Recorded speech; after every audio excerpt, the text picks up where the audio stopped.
app and the Leafs Radio Network. Are you ready? As F1 racing descended on Las Vegas, Jack Harlow lit up the strip with an exclusive Sirius XM Pandora performance. What's up, y'all? This is Jack Harlow. And I can put you in. Jack Harlow in concert from the Chelsea at the Cosmopolitan of Las Vegas. What's poppin'? Hear replays throughout the weekend on Channel 44 or listen anytime and anywhere on the Sirius XM app. Included in all trials and popular plans. The best player analysts and insiders live on NHL Network Radio. Brian Burke. But now it's a big story. Headline, Johnny Gaudreau bench. But he's not playing that well. His stats are terrible, and he's not playing that well.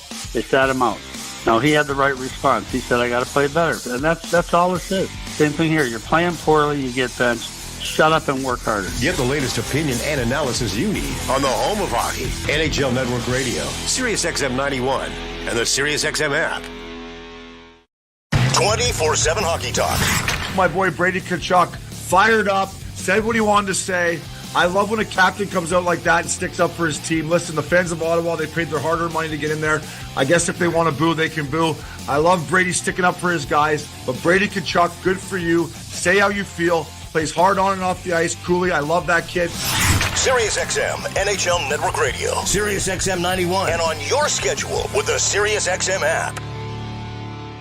NHL Morning Skate. George McPhee on the Vegas Golden Knights. Give us a sense as to what you and Kelly were thinking in terms of this season's roster. The team overall is in pretty darn good shape. It's sort of in our prime. This team wants to be some kind of legacy team where you can win a couple of Stanley Cups. That's the challenge that you present to the players. NHL Morning Skate with Scott Laughlin and Gord Stellick. Weekdays 7 a.m. Eastern on NHL Network Radio, Sirius XM 91, and the Sirius XM app. The Point with Boomer Gordon. Speaking as someone who grew up an Islander fan, you're not good enough to win now. You've got no prospects for the future, and you're not bad enough to get, like, the lottery pick. So we're just going to watch the Islanders float in the hockey abyss indefinitely until someone in the organization acknowledges that what they have is broken. And I don't think anyone's going to do that. Point with Boomer Gordon. 1 p.m. Eastern on NHL Network Radio, Sirius XM 91, and the Sirius XM app. If you're a soccer fan, you know that this music means one thing. The Champions League is on Sirius XM FC. Hat-trick for Erling Haaland. Kane scores! The top teams from around Europe are battling for club soccer's holy grail. Real Madrid do what they do best. What a start for Inter! Hear all the top Champions League matches all tournament long on Sirius XM FC 157 and streaming on the Sirius XM app. The biggest names in the game. Trying to get behind Ristolainen. Walks in. Put it between his legs. Shoots it. Score! NHL play-by-play on Sirius XM. Leafs Game Night. Jim Taddy and Frank Corrado with you. The Leafs in Pittsburgh tonight.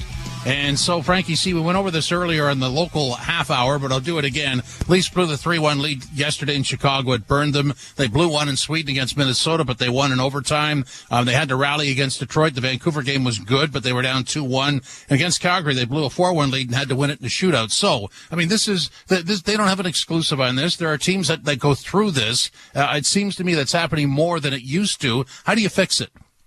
Well, I mean, there's a few different things, right? Like right now, the Leafs are probably not taking care of the puck as much as they should be. And there's a fine line there because they have some skilled players who need to play skilled and be creative. And for me, Jimmy, that's 4 guys up front. That's Matthews, Marner, Nylander, and Tavares. Those guys should have a little bit of leash to make some plays, and they're going to turn the puck over from time to time. It's up to them to limit it.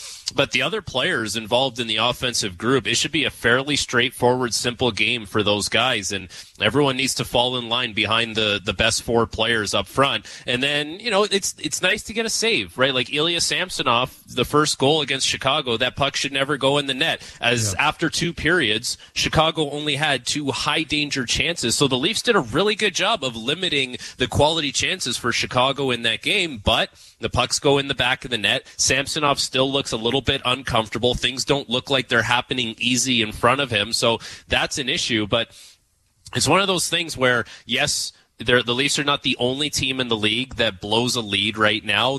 As the season goes on here, things are going to tighten up for everyone, and the Leafs are included in that. But you want to see the signs of maturity with this group. They always talk about it, and when you see the same old episode play out, you think, okay, like why is that still happening? Like what needs to change? And the other thing that comes to light the next little while here is how does the first line bounce back? Because they haven't looked as dominant as they should look. And, you look at a game against Chicago last game where it's like that first line should not just be another line on the ice in a game like that. They should be able to put that game away. They should be a step ahead of, they should just look that much more dominant than who they're up against, and they haven't looked like that. And William Nylander has looked great alongside John Tavares and Tyler Bertuzzi. And, of course, they're not getting the marquee matchup on the other side of things, so they're able to take advantage of a softer matchup, which is great for them. But, listen, it takes a four-line rotation to really assert yourself as a dominant team. And, the best teams in the league right now, they have that. And good news for the Leafs is the third line is starting to form a little bit of an identity. The fourth line had a good night. Ryan Reeves gets his first goal of the season. So that, that trio of Gregor Kemp and Reeves looks like it may be finding itself a little bit. And if the first line, finds a step here and gets back to where it should be, then you have four lines that you feel like you can roll over in a game. And, the D-core has played adequately with some of the additions, and Connor Timmins coming back in the lineup, and William Lagesson has really asserted himself well. So the recipe is there for the Leafs. It's really just about putting it all together. So it boils down to a few things for me, Jimmy. Taking care of the puck and limiting high danger scoring chances, and the goaltender save the shots that you should save, and you give your team a chance to win. We'll get into this at the top of the hour, but it looks like McMahon will replace Reeves tonight. It looks like Benoit will replace Lagesson on the blue line, and that means that the fourth line will be Kampf, Gregor, and McMahon, which has looked good in the past. So we were talking about how to fix this and how to sort of set this in the right direction. Gio here on what needs to change heading into tonight's game. We got to clean up, obviously, some areas, just be a lot cleaner in details of the game, I think, and not give teams a chance to hang around and get back into games. I think for as many good things, we did a lot of good things. We controlled a lot of the play, but then just mistakes, mental mistakes are costing us. Speaking of those mental mistakes, why do you think the too many men penalties have been an issue for the group early this year? Yeah, I just think that's another area you just got to focus on with detail, right? Details of your game. I think sprinting to the bench, knowing when to play pucks or when to make plays, all those little things come into play for that one. I think turning it over at the wrong times comes into play. So there's a lot of different reasons why, and we got to be aware because we're getting called on it a lot this year. So we got to make sure we're those are huge details, and then just managing pucks and stuff like that I think is big for those type of penalties. The Pens have had some struggles here recently. Do you expect to see real desperation already in their game tonight? Yeah, for sure. I think we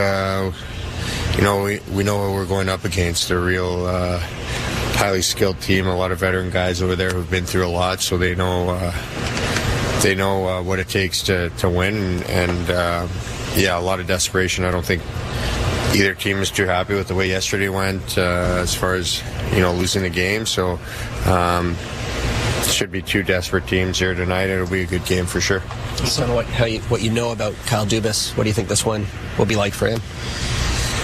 I think, it'll mean anytime you play your old team, I think it means a little bit more, especially the first time. But yeah, I mean, at the end of the day, not much more than that for us players. You don't really think about it once you step on the ice, but I'm sure for him it's it means something, and it's first time playing your old team. What stood out about him working with him? He acquired you, he signed you. What stood out? Oh, I mean, he's just easy guy to talk to, great guy, got along really well with Doobie. He's really open with his players, communicates well, like all those things. And then, I just think as far as myself, like getting acquired by the Leafs, obviously was a big moment in my career, and you see the work Doobie's done over his career, right from junior all the way up. So got a lot of respect for him, and hope for all the best for him. But tonight we want to get a big win against them. We saw Tyler wear the neck guard in the game. I'm wondering if you picked his brain about what that was like for him in a game situation. Yeah, he said it was there were moments where it was warm for sure. I just asked him about little things, how it felt. It looked like it didn't bother him too much. So, like I said, I'm willing to try a lot of things. I didn't really like the first one I tried, so hopefully get some more practices in and try different things. But I'm open to. I think it's a good thing that guys are using them across the league, and guys are more and more guys are starting to try different things. It's pretty impressive what you've been able to do as you've gotten older in the league. I'm curious your perspective on Crosby and what he's still doing. Yeah, it's pretty impressive. I think he's off to a great start, and I think I looked yesterday and saw that he had 13 or 14 goals. So, I think with Sid, we all know the work he puts in and the dedication he has to the game, but just that ability to be one of the best players, if not the best player in the game for this long, is something pretty special. Do you see him changing anything? As I don't know how much you have changed over the years to deal with, longevity. Do you see his game being any different in how you defend him or whatever? To be honest, I think he's kept it at a high level for his whole career. His ability to beat guys down low, spin off checks, but I think things like that I've noticed all along. But he's just like a special player. Those guys have the the anticipation of that other guys don't. They read the play so well, and that's why they always get into those good spots. So, try to defend them hard, try to play them hard. But there's certain things you have to always be aware of certain guys, and he's obviously been number one for a long time. Absolutely. Nobody's going to argue with that. So a couple of numbers, Frank. You see 7 too many men on the ice penalties in 18 games, and 10 wins, only 5 in regulation. What do you think? Well, the too many men penalties. Did you see the one last game? Yeah. Did you catch the camera angle from up above? That's a really bad one. Like, there's times where players are looking behind them to the coach. It's like the coach hasn't said who's going on the ice yet, and there's a little bit of confusion. That was not one of those times. That is on the players. There's one of the defensemen for the Leafs is probably 20 feet still on the ice, and both D-men had jumped over the boards and got involved in the play. Like, that's basic stuff, and it's two ways, really.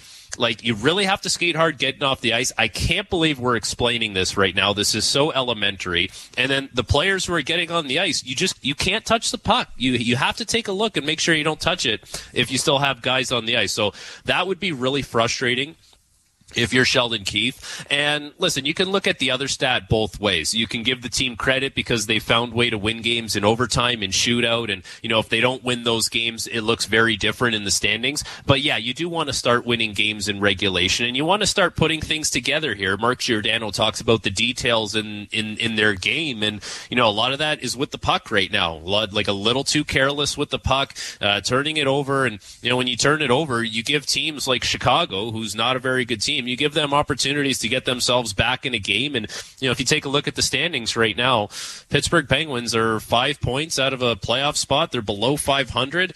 The standings would tell you they're not a very good team. So how does Toronto plan on approaching that tonight? Do they plan on playing a disciplined game and maybe putting the puck to areas where they can go get it back? Or do they plan on making passes that you hope get through without an area code attached to it and allowing the Penguins to play a rush transition game? It's not an easy building to play in Pittsburgh. Like, the fans are still, they're lively there. Historically, they've been a really good team in that building. They're not this year. They're 2 games below 500 in their own building this year. But if you can lose to Chicago, you can lose to Pittsburgh. So it's in the Leafs' hands. It's in the best players' hands. They know how they need to play. It's up to them to just execute with a little more attention to detail, Jimmy.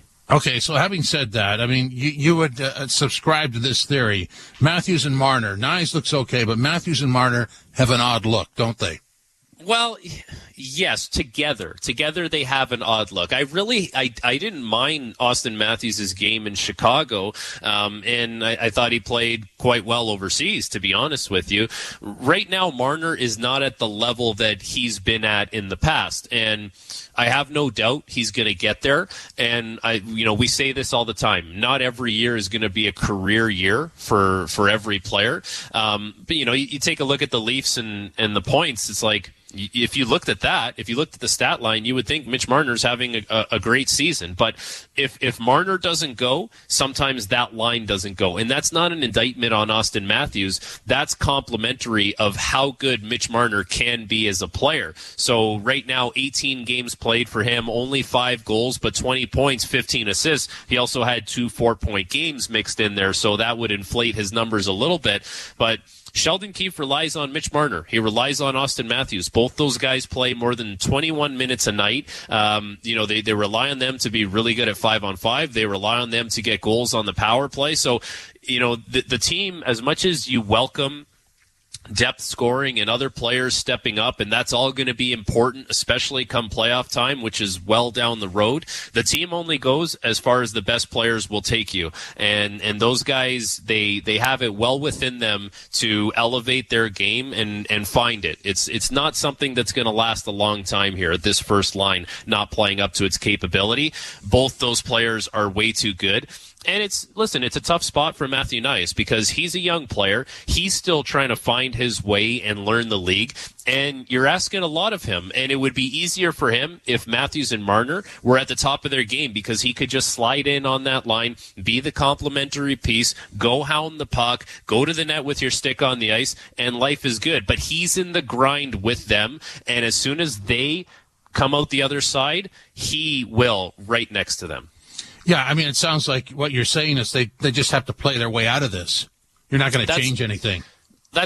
Normally that's how it goes, right? Like you're not going to ask players that have established what they do so well year in and year out. You're not going to go to them and completely change the way they play. Now, the head coach is going to have ideas for them based on what he's seeing in their game, what he's seeing in how teams may defend them. Like one thing I'm noticing right now with the first line, they have to go through 5 players on the ice, it seems like, every single time. And what I mean by that is, if you watch Nylander, he has no problem taking off. As soon as he sees that the Leafs have possession of the puck, he will blow the zone. He will stretch the other team out. So now that creates a little pocket of ice underneath for Tavares and Bertuzzi or a weak side defenseman. And now it doesn't feel like you have to go through 5 guys. Because Willie has kind of blown the zone, he brought someone with him, feels like you might have to go through 3 players, maybe 4, but probably 2 or 3. It seems like the first line for the Leafs, it's like they need to work so hard to get from their D zone into the offensive zone. And because they didn't create a lot of space between the D zone structure of the other team, it's like they're kind of being kept to the outside. They're not really making 2 or 3 consecutive passes in the offensive zone that's leading to quality opportunities. So right now, not going to say it's easy to defend the first line of the Leafs, but they're not making it as hard as they can make it on the other team. So is that on Marner to do what Nylander does? That's on the line. That's on the line. Yes, Marner is a part of that because he's a winger. He can have that effect. But Marner's always been a guy who wants to wind and weave his way through the neutral zone. So it's on Marner just as much as it's on Nyes to kind of maybe if like you call it pushing on possession. Essentially, as soon as you know you have clean possession of the puck, you want to push the other team's defenders out as far as you can so you can create some space for your centerman or a weak side D-man to join the play. So that's something that I would be preaching to them. But outside of that, it's like, I don't know, you guys are some of the best players in the world. You guys see the game differently. You can execute better than basically anyone who plays the game. You guys need to do it, and they will play their way out of it. And tonight's a great opportunity for them to do that in Pittsburgh. Yeah, I was just going to say, when we talked about the Fab Four on Pittsburgh, if you will, but the wings, when you look at the wingers, aside from Gunsel, a lot of the wingers are, I don't know, I don't know if they're that good. You might be able to exploit them tonight. That's what kind of has gotten Pittsburgh in trouble in the past. It's like they have these wingers who aren't the most skilled players, but they have some skilled. Aren't the fastest players, aren't the youngest players, so they do lack a little bit of an identity in the middle of their lineup, and that's kind of what's held them back here, as well as, the defensive mistakes, which we see a lot of teams make, but it seems like Pittsburgh makes them, just as much or more than any of the teams that you want to maybe call subpar around the league. So, and listen, this is the great thing about what the Leafs have going for them with the schedule the way it is now. They got a lot of time off before Sweden. They got a lot of time off after Sweden. The games are going to come fast and furious, and that's great for the best players on the Leafs because it wasn't a great afternoon game for them in Chicago. They're right back at it, and for the star players, you want to get right back in the saddle, and you want to prove to yourself, your coaching staff, the fans, that you can be, as dynamic as everyone knows you can be. Well, once again, the Leafs take on a team with a suspect power play. Chicago's was 10.5. Pittsburgh, can you believe it? 13.2 is their power play. So maybe the Leafs don't have to worry about PKs that much. We'll come back and set up the opening faceoff for you next. This is Leafs Game Night on TSN 1050 and the Leafs Radio Network.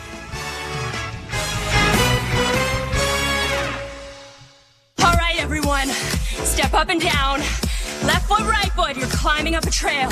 Now back in your Subaru with symmetrical full-time all-wheel drive and getting active in the real world. Work those abs. Driving right through the mud and left and right. Keep that core engaged and bend at the knees as you load more into your Subaru. Windows down. Take in that outdoor air and park. Get more value out of every kilometer at your local Subaru dealer, starting with award-winning safety. From the biggest stadiums to the coziest holes in the wall. From house parties to porch hangs to pride celebrations. From your favorite fuzz shop to your local Indian spot. From noodle bars to sports bars to salsa bars. There's a Molson with your name on it. Canadian Ultra XL. Molson. Everyone in. Must be legal drinking age. Alpine News Network is here live with one of our superheroes. The secret to my super strength? A mega-calorie diet. And my super strong muscles are exactly what Ed and Kate needed. They wanted a backyard with a tiki bar. You know the vibes. They were approved for a home renovation loan. And I got these powerful hands dirty. Their backyard is now glorious. Own your home? Need a loan? Alpine Credits can help. Alpine Credits, where homeowners get approved. Just for license 12616. Want to be certain your reno goes right? Start with Pro Materials with Certainty Drywall. In fire resistant, water resistant, super durable, or soundproof and top quality insulation. Ceiling systems, premium shingles, and siding. Do it right with professional grade building materials from Certainty. Pro all the way. Well, the search is on for the 60-minute game. It showed up 2 weeks ago at home to Vancouver, not around in Sweden, although they won both games, and certainly missing in action literally yesterday in Chicago. So I have to ask, will it show up tonight or will it be Kyle Dubas' revenge night? Let's find out. Molson Canadian Leafs hockey starts now. It's time for Molson Canadian Leafs hockey on on TSN 1050 and the Leafs Radio Network. The Leafs live here. They certainly do. Welcome to Molson Canadian Leafs Hockey on a Saturday night. Jim Taddy and Frankie Corrado with you. Joe Bowen and Jimmy Rouse standing by. The starting lineup is brought to you by Molson. Whether it's Canadian Ultra, Export, or Excel, there's a Molson with your name on it. And the starting lineup for the Leafs goes like this. Matthews centering Marner and Nyes. Tavares centering Nylander and Bertuzzi. Domi centering Yarncroke and Robertson. Camp centering McMahon and Gregor. The blue line pairings, Riley, Brody, Gio McCabe, and Benoit, and Timmins and Wall starts in goal. Frankie C., what do you make of that? Yes, Guy Jimmy, it's time for the first line to get going. Sheldon Keefe has talked about the importance of this first line, and right now he just doesn't feel like Marner has the legs and hasn't established his game as we know he can. And so at some point, this first line is going to have to find a way to take over games. They're capable of that. And Matthew Nyes, he's in a little bit of a tough spot because if the two ringleaders on that line, Matthews and Marner, aren't playing at their highest level, that's a guy who's still trying to find his way in the league here. But I'm sure they will get going, and I'm sure Matthew Nyes will be right alongside with those guys. But good news, the second line still playing great. Despite they didn't have a point last game, the second line of Tavares, Nylander, Bertuzzi has really found something, and they're not getting the marquee matchups from the other team. Look for them to continue to take advantage of that. The good news continues, though, Jimmy, because the third line of Robertson, Domi, and Yarncroke, they had 2 goals together last game against Chicago. After a little period overseas where you felt like their game fell off a little bit, they continue to find their identity and have looked good for the majority of the games that they've played together. And the fourth line with McMahon stepping in with Kemp and Gregor in place of Ryan Reeves, that's as best of a fourth line look that we've seen all season long. That line had 2 goals together against Vancouver a couple Saturday nights previous to this one, and I expect them to continue where they left off. As far as the blue line goes, Mark Giordano has been such a warrior for this team. He's playing way too much for where he's at, but he's such a warrior. He continues to take it in stride, and Connor Timmins gets his second game after coming back from injury and having a great training camp, and Joseph Woll gets an opportunity here where we've seen Ilya Samsonov drop the ball before. Samsonov just doesn't look like he's comfortable, doesn't look like he's confident. Nothing really feels at ease when he's in the net. Woll hasn't been spectacular. He's been okay. If he can find a way to string some games together here that make the team feel a little bit at ease, that's only going to bode well for this team. They need to have some kind of stability in net going forward, Jimmy. I mentioned Kyle Dubas. Of course, he runs things in Pittsburgh now after a departure from the Leafs. Coach Keefe on going up against his former boss. Like any other game, I don't think you ever coach against a general manager, so it's not on my mind at all. How much have you guys been in touch since he left the Leafs? Yeah, a fair bit. There's lots of history there and all of that. Just more sharing stuff about the kids more than anything, but that's really it. How would you describe what he's meant to your career? Well, huge, obviously. Gave me my first break in terms of an opportunity to coach in the OHL in Sault Ste. Marie. And I think we've both grown a lot working together. Clearly wouldn't be here today without his faith that he put in me. I like to think that I helped him at the same time a little bit along the way. I think it was just, it was a good relationship that we had to push and challenge one another. I'm forever grateful for all that he's done, but he's on the other side here now, and I've enjoyed the process of working with Tree here just the same and getting to know him and all of that. So, the general manager-coach relationship is a very important one at all levels, in particular in the NHL. It's been a real good chance for me to grow as a coach, to work with someone new. Were you able to see him yesterday, or was it too tight to turn around like that? Yeah, too tight. I was way too focused on our game last night and processing it all to even think about that. What have you seen from Mitch's game lately?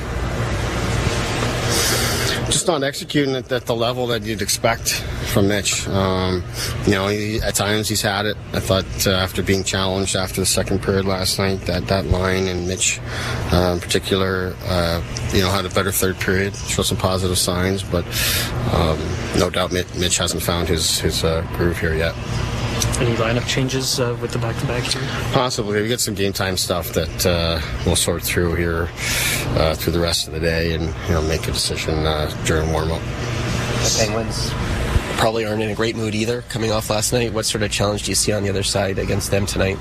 Well, they're never easy to play against in this building. We've had some tough goals here, and we've felt their best in this building, and I think that's what we would expect here today. But not just because they're coming off last night, but just offensively, they've been really clicking along as good or better than anybody in the league. So if you're not ready to play defensively and you don't manage the puck well, they'll make you look bad. And we know about their strength down the middle of the ice and the ability to move the puck from the blue line out, and they play a hard and direct, fast game. So, we're ready for a much different type of game than what we saw last night, and we're going to need a response, no doubt. Okay, that's Coach Keefe interviewed hours ago, so something's just happened. Jonas Siegel tweeting out that the Leafs are going with 7D tonight. Lagesson stays in, and he'll play with Benoit, Timmins, McCabe, Gio, Riley, and Brody, and Bobby McMahon will be out. So 7 defensemen, 11 forwards. Interesting, yes, Frankie C. Yes, Guy, and you know what? That provides more opportunity for the first line to get out there. And not that the fourth line was going to take ice time away from those guys anyways, but now with only having 2 players on your fourth line, maybe Marner filters in with those guys, and maybe it's something that can help guys that are lower in the lineup playing with good players. And for the Leafs 7D, actually, Lagesson's been really good, so I wouldn't be taking him out anyways. Another side note tonight, Jimmy, Austin Matthews playing his 500th NHL game, and Max Domi playing his 600th NHL game. Can you believe that we're at the point where Matthews is at game 500? Wow, where did that go? It was enjoyable, mind you, but where did it go? Yeah, you've seen all 500.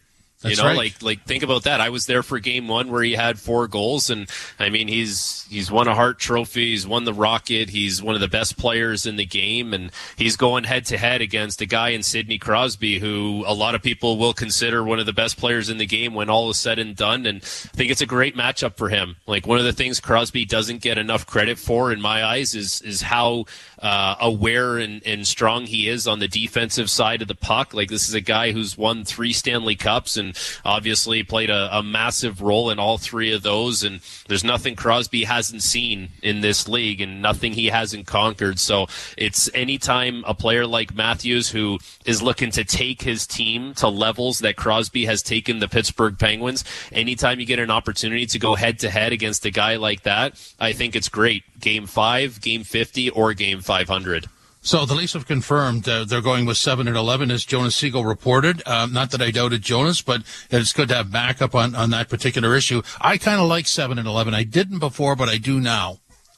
Yeah, I don't mind it for the fact that you can get some of your star forwards a little more ice time. I didn't love it as a defenseman. I just found it got you out of your rhythm a little bit, especially if you're one of the D-man lower in the lineup. But it's up to the coach to manage it. It can be done. The Tampa Bay Lightning in the past have been very successful with 11 and 7. The Edmonton Oilers have been known to do it, and I think there's a common trend there with the teams that do it. They have a lot of firepower up front in their forward group, so why not find a way to get that firepower on the ice as much as you possibly can? Like Matthews and Marner, we talked about it, they're already playing 21 minutes a night, and a lot of that is out of necessity because the Leafs have been in games where, they're relying on those guys later in the game to win them games. There's really only been one game this season, Jimmy, where Matthews and Marner could take their mouth guard out and take the clear tape off of their shin pads halfway through the third period. And that was a couple Saturdays ago in Toronto versus the Vancouver Canucks, where both those guys might have played 16, 17 minutes. I'm absolutely stunned. I said this going into the break at the top of the hour. The Pittsburgh power play operating at 13.2%. Hard to believe.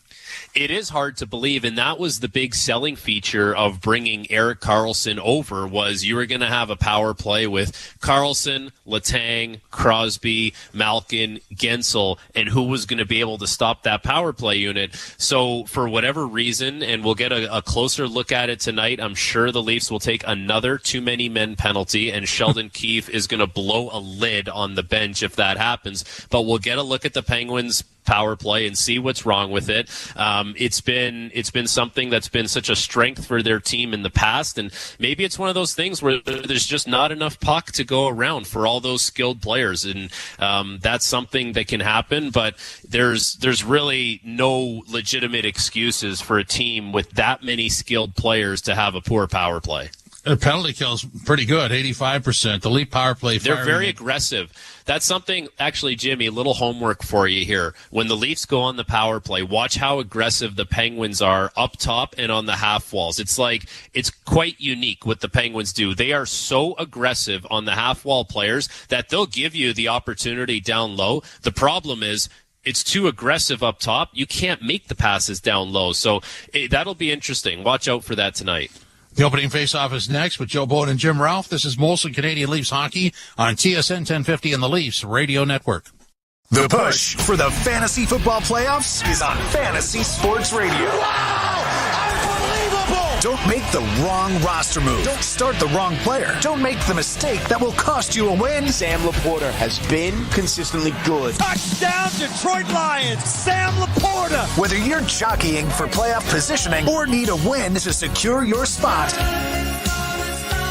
get expert advice on Fantasy Sports Radio. Sirius XM 87 and on the Sirius XM app. The best player analysts and insiders live on NHL Network Radio. Brian Burke. But now it's a big story. Headline, Johnny Gaudreau bench. But he's not playing that well. His stats are terrible, and he's not playing that well. They sat him out. Now, he had the right response. He said, I got to play better. And that's all it is. Same thing here. You're playing poorly, you get benched. Shut up and work harder. Get the latest opinion and analysis you need on the home of hockey, NHL Network Radio, Sirius XM 91, and the Sirius XM app. 24/7 hockey talk. My boy Brady Tkachuk fired up, said what he wanted to say. I love when a captain comes out like that and sticks up for his team. Listen, the fans of Ottawa, they paid their hard-earned money to get in there. I guess if they want to boo, they can boo. I love Brady sticking up for his guys. But Brady Tkachuk, good for you. Say how you feel. Plays hard on and off the ice. Cooley, I love that kid. Sirius XM, NHL Network Radio. Sirius XM 91. And on your schedule with the Sirius XM app. NHL Morning Skate. George McPhee on the Vegas Golden Knights. Give us a sense as to what you and Kelly were thinking in terms of this season's roster. The team overall is in pretty darn good shape. Sort of in our prime, this team wants to be some kind of legacy team where you can win a couple of Stanley Cup. That's the challenge that you present to the players. NHL Morning Skate with Scott Laughlin and Gord Stellick. Weekdays 7 a.m. Eastern on NHL Network Radio, Sirius XM 91, and the Sirius XM app. The Points with Boomer Gordon. Speaking as someone who grew up an Islander fan, you're not good enough to win now. You've got no prospects for the future, and you're not bad enough to get like the lottery pick. So we're just going to watch the Islanders float in the hockey abyss indefinitely until someone in the organization acknowledges that what they have is broken. And I don't think anyone's going to do that. Points with Boomer Gordon. 1 p.m. Eastern on NHL Network Radio, Sirius XM 91, and the Sirius XM app. Under review. And if someone says, well, he's good in the room, you know what? They don't have a good in the room stat in the standings. I've yet to find that category. It's one of the most overplayed things.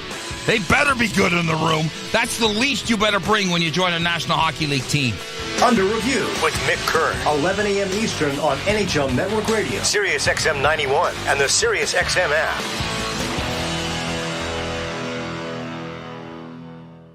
If you're a soccer fan, you know that this music means one thing. The Champions League is on Sirius XM FC. Hat-trick for Erling Haaland. Kane scores! The top teams from around Europe are battling for club soccer's holy grail. Real Madrid do what they do best. What a start for Inter! Hear all the top Champions League matches all tournament long on Sirius XM FC 157 and streaming on the Sirius XM app. The Leafs complete their road trip with a stop in Pittsburgh after a venture to Sweden and then a loss in overtime to the Blackhawks in Chicago. Hi, everyone. Joe Bowen along with Jim Ralph. The Nomads of the knitted nylon tonight. Joseph Wall, 6-4-0 and a 2.90 goals against average. And Tristan Jarry, 6-8-0, 2.47 his goals against average. And we get an icing right off the hop. And it'll be brought back down into Pittsburgh territory. Penguins in their black and gold uniforms. The Leafs in their traditional white and blue. Moving from right to left on your radio dial as we get set for a face-off in the Pittsburgh zone. And now Tavares is being waved out. So the puck is dropped now. Bertuzzi loses the draw. And the Penguins will get it out into neutral ice, and it is shoveled by Alex Nylander down into the zone. Going to the net is Nylander, but Smith gives it off to Malkin, who tried to center. It comes back to the point, a long shot. Wall had to steer that into the corner. Alex Nylander with the puck, playing it on the backhand into the corner. Trying to dig it out there was Riley Smith. The Leafs come away with it, and McCabe trying to backhand it over everyone's head. Didn't get it high enough, but now the Leafs are going to be able to carry it out. Bertuzzi launches it down into the Pittsburgh zone.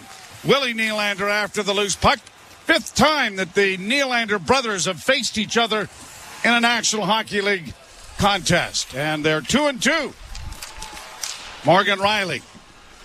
An errant pass that's going to slide down, and an icing charge is coming here. Alex, 2 years younger than Willie Nylander, or older than younger than Willie Nylander. I'll get it straight yet. Willie's born in 1996. Alex, 1998. Ironically, both 8th overall picks. Alex going to Buffalo. The Leafs getting Willie Nylander. So the faceoff is in the Toronto zone. Long shot goes wide of the Leaf cage. It comes up on the right wing side, and Gregor will get it out. Leafs going with an extra defenseman this evening as Riley gets down into the zone. So Simon Benoit is dressed and in the lineup. Back to the point to Brody. Doesn't shoot it. Now Riley does. There's a rebound off of the goalkeeper, Jarry, but the Penguins come up with it. And Crosby gets to center and sends an alley-oop pass down into the corner. Looking for Drew O'Connor to come up with it. Centering pass, and Wall had to make a save. Leafs counter now, and it is Gregor working around the defense. He's right in a goal! And a good save made by Tristan Jarry. So both goalkeepers are into the action with two good saves.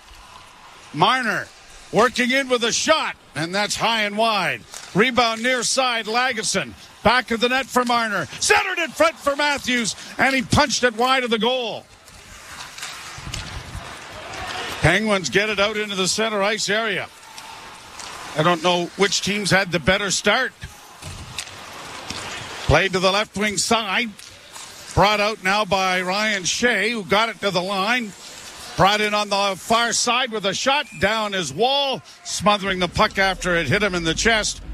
And there'll be a face-off coming in the Toronto zone. Well, we might as well get this out early. The last time the Leafs were shut out was against the Pittsburgh Penguins and Tristan Jarry, who gets the start tonight. I thought it was a little strange that Alex Nedeljkovic got the start yesterday for the Penguins, where usually it's the veteran guy who plays the first game and the backup gets the second of the back-to-backs.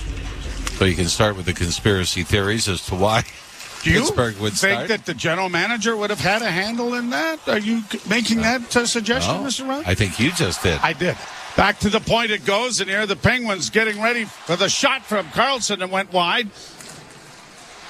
Crosby got away from one man, launches it in on goal. A shot stopped, two shots stopped by Wall. Rebound finally taken to safety by Morgan Riley. And Marner now is going to regroup the puck as Riley gets it out at center ice and now is just going to shoot it in. Leafs are changing on the go. Pittsburgh as well as we approach 3 minutes played here in the first period. No score. Glad you're along with us. And McCabe took a high stick in the face, or at least he gestured as such, as the puck was bouncing. And McCabe now sending it around back of the net for Giordano. And Giordano will get it out and down into Pittsburgh territory. Ryan Shea reverses the puck for John Ludwig. Ludwig with a pass off a stick corralled there by the Maple Leafs. Yarncrook heading for the bench as it's back to Lagesson, and he's going to drop it even further to Giordano. Giordano starts away at center. Off to Nylander. Nylander weaves it on the right side. Got a shot away. There was a juicy rebound, but Bertuzzi couldn't get to it in time. Now Nylander has kept the puck in for Bertuzzi, and now into the corner for Tavares. Tavares coming out of the corner. Back to the point to Lagesson. Lagesson to Willie. Nylander with a shot into the glove and held by Tristan Jarry. And this has had a pretty good pace the early going. Yeah, especially with both teams playing yesterday. The Leafs might have had a little bit of a break when it came to having the afternoon game. But Pittsburgh to Buffalo is probably, I'm going to guess, a little shorter flight than Chicago to Pittsburgh. And looking at it again, I don't know how. How do you not call that? Jake McCabe. Harkins tried to glove the puck down. Harkins missed it and caught McCabe squarely. Whipped him, now a shot in front, they score! Bertuzzi in front of the net. Off a quick face-off play, it comes down into the corner and a centering pass. And Bertuzzi, who's had a hot hand lately, makes it 1-0 Toronto. Bertuzzi had gone back-to-back games without a point after a great third period against Detroit and Sweden. And here goes to the net. And remember yesterday, Joe, he could have had 3 or 4 in the first 5 minutes of the game against the Blackhawks. But the Leafs non-shutout streak continues as Bertuzzi puts the Leafs on the board first, his 5th goal, 9th point of the regular season. You know, that's a sign of a good color man. You know, get that stat out of the way early. It's still viable. It's there. And then have it blow up really fast. Here the Leafs coming to center. Nye sends it down into the left wing corner. But it is a rather remarkable stat. Yeah. Especially nowadays when, you even see Pittsburgh has had trouble scoring. Crosby to O'Connor, a pass down low, and they score. Gunsel on a perfect 3-way passing play. And the Pittsburgh Penguins have tied the game very quickly. It's 1-1. Well, and the tough thing, too, the Matthews line on the ice for this one as well. As the Penguins come right back, Joseph Woll has no chance on this, and this is just a quick breakout by the Penguins. And Morgan Rielly sort of lost his footing and tried to dive to get to Sidney Crosby on the right wing side. Crosby threw it to the middle, and then nobody really, you had DJ Brody was back. Closest, Mitch Marner couldn't intercept the pass, and Guentzel just cradles it and tucks it into the empty net on a 3-way passing play. 28 seconds apart. So everybody's into the game now, and it goes around back of the Pittsburgh goal. Chipped on the wall, intercepted there by Nylander. Nylander curls in the near corner. Looks for a man back towards the blue line. Finds Giordano, but his shot didn't make it through. And Malkin gets it ahead at center.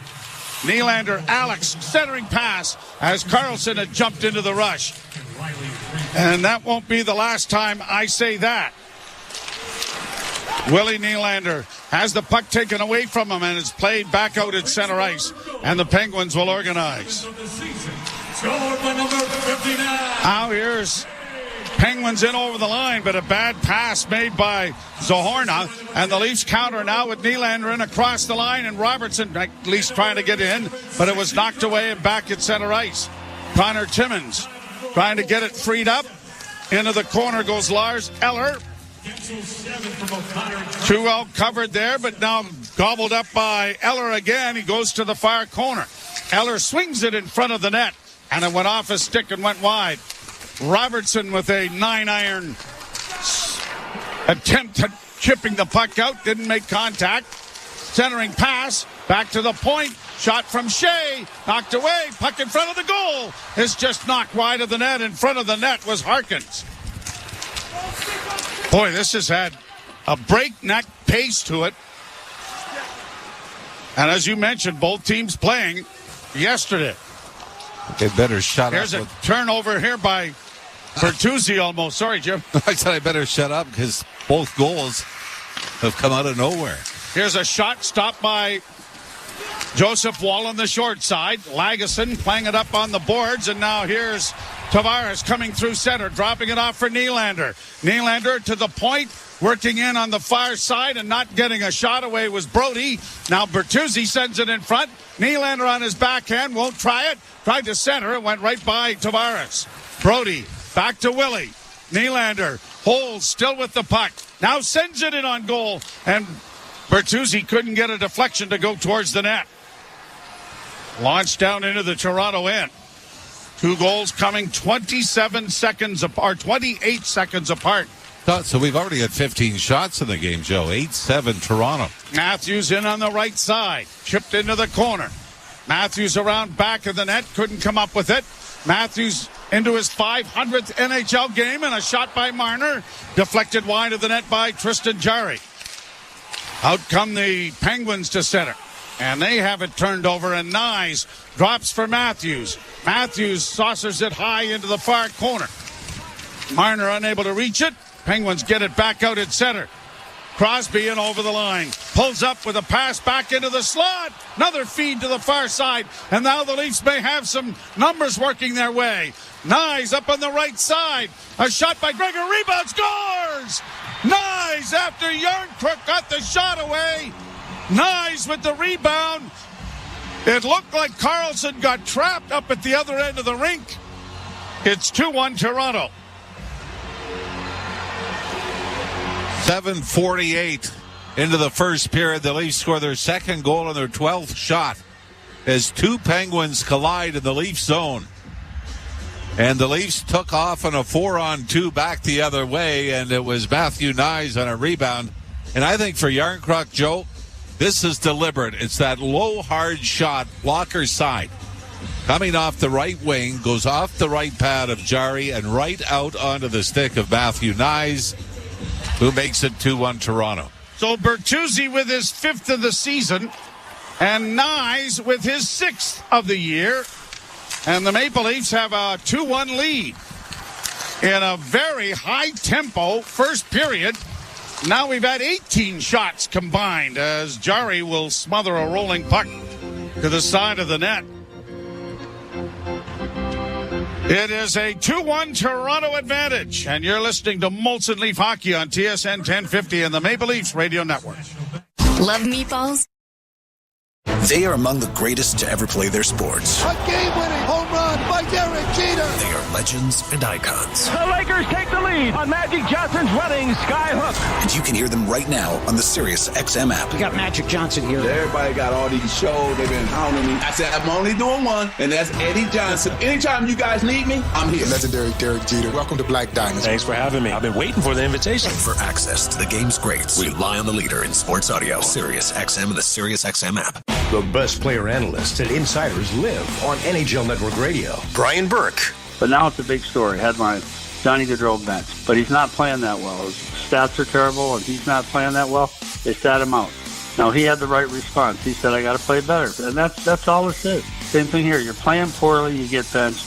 Shut up and work harder. Get the latest opinion and analysis you need on the home of hockey. NHL Network Radio, Sirius XM 91, and the Sirius XM app.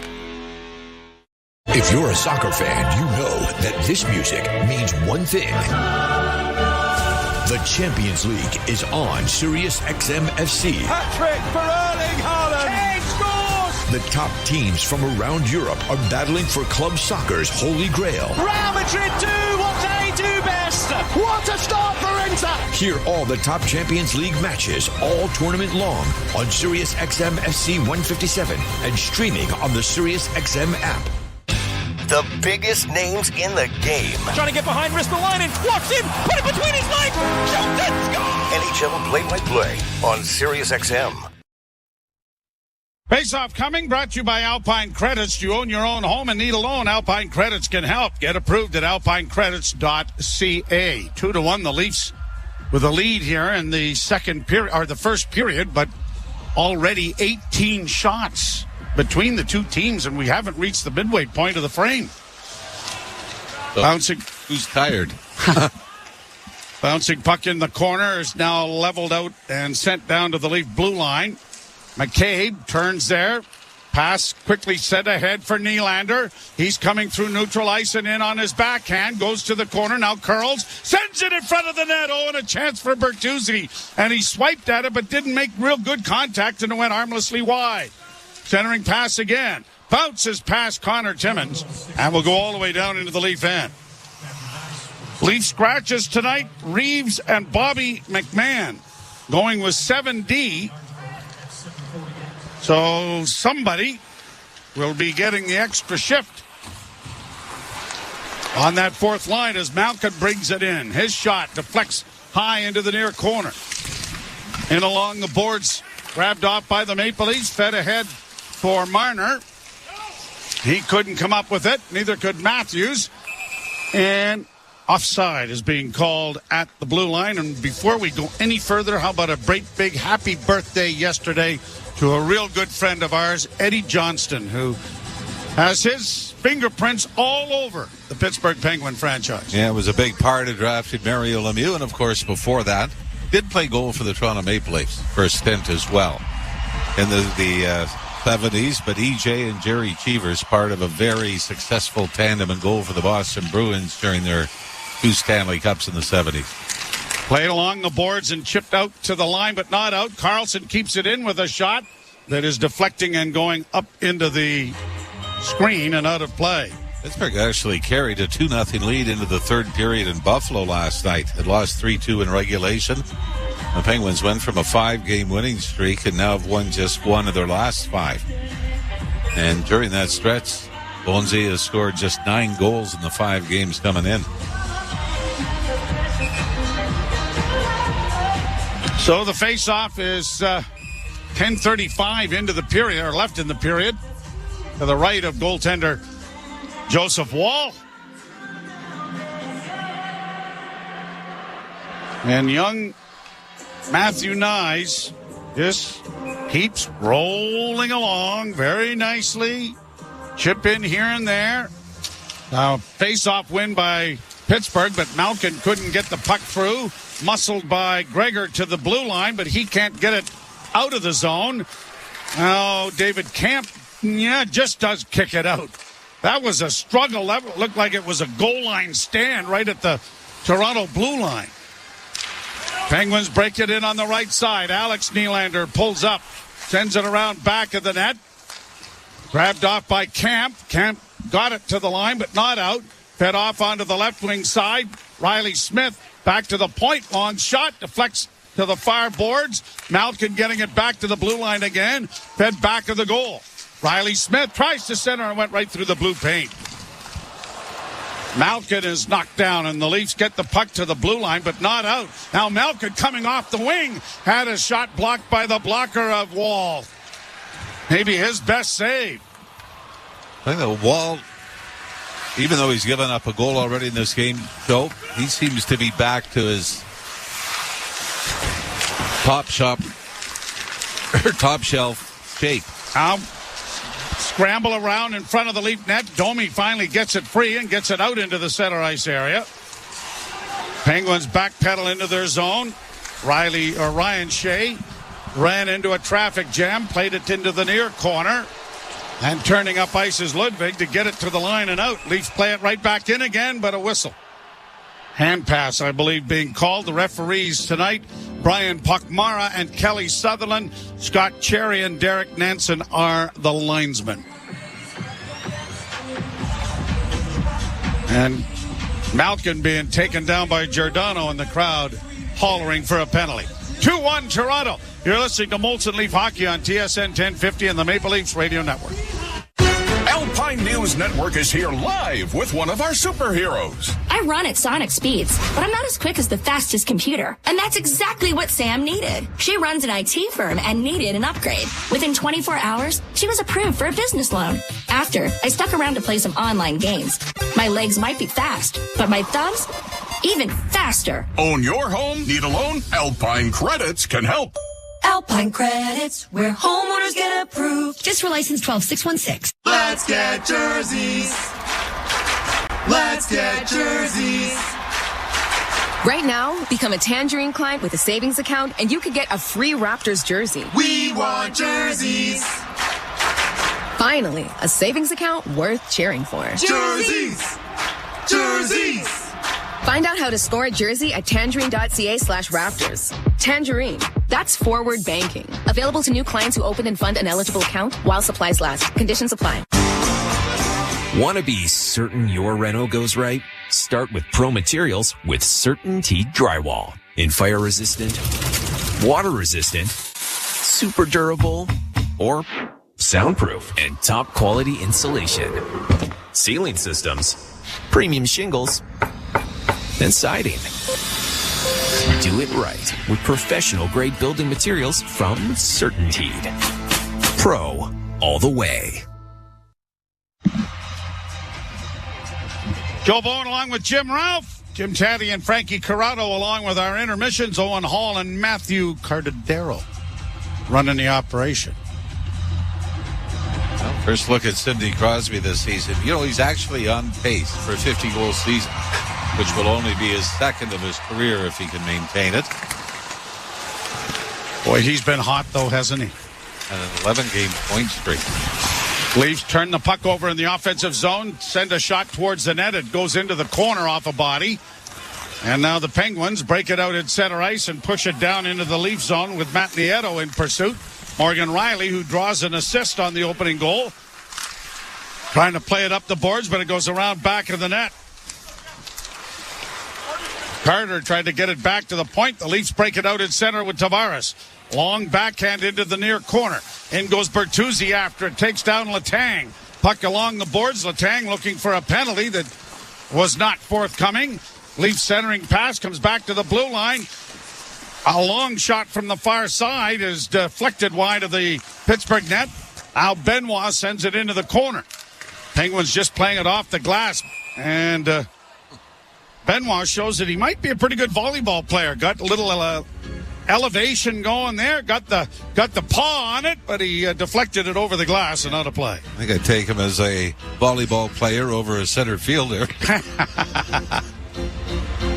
As he got his glove on it, but it went up and over the wall into the stands. Game is starting to settle in a little bit, hasn't it? I mean, the frantic pace we found the first 7 or 8 minutes. So the face-off and neutral ice won by Pittsburgh. Penguins get it up and down into the Toronto zone. Wall will play it on the glass to the corner, but couldn't get it by Crosby, who got knocked down by Lagesson. And the puck now turned over, and the Leafs are able to punch it out. Here's Robertson. Oh, he got nailed there by Ludwig, but the puck is down in the corner. And a penalty coming here. Was there an elbow that came up, maybe? Looked like.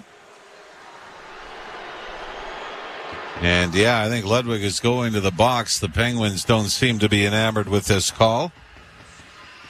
Penguins fourth, though, in the National Hockey League in the penalty kill. And we're going to take a look at it again. Yeah, this is a shot to the head. This is a good call by the officials. Power play brought to you by your Ontario Subaru dealers. Hurry to your local Subaru dealer and get more out of every kilometer this fall, including more karaoke. Ludwig for elbowing.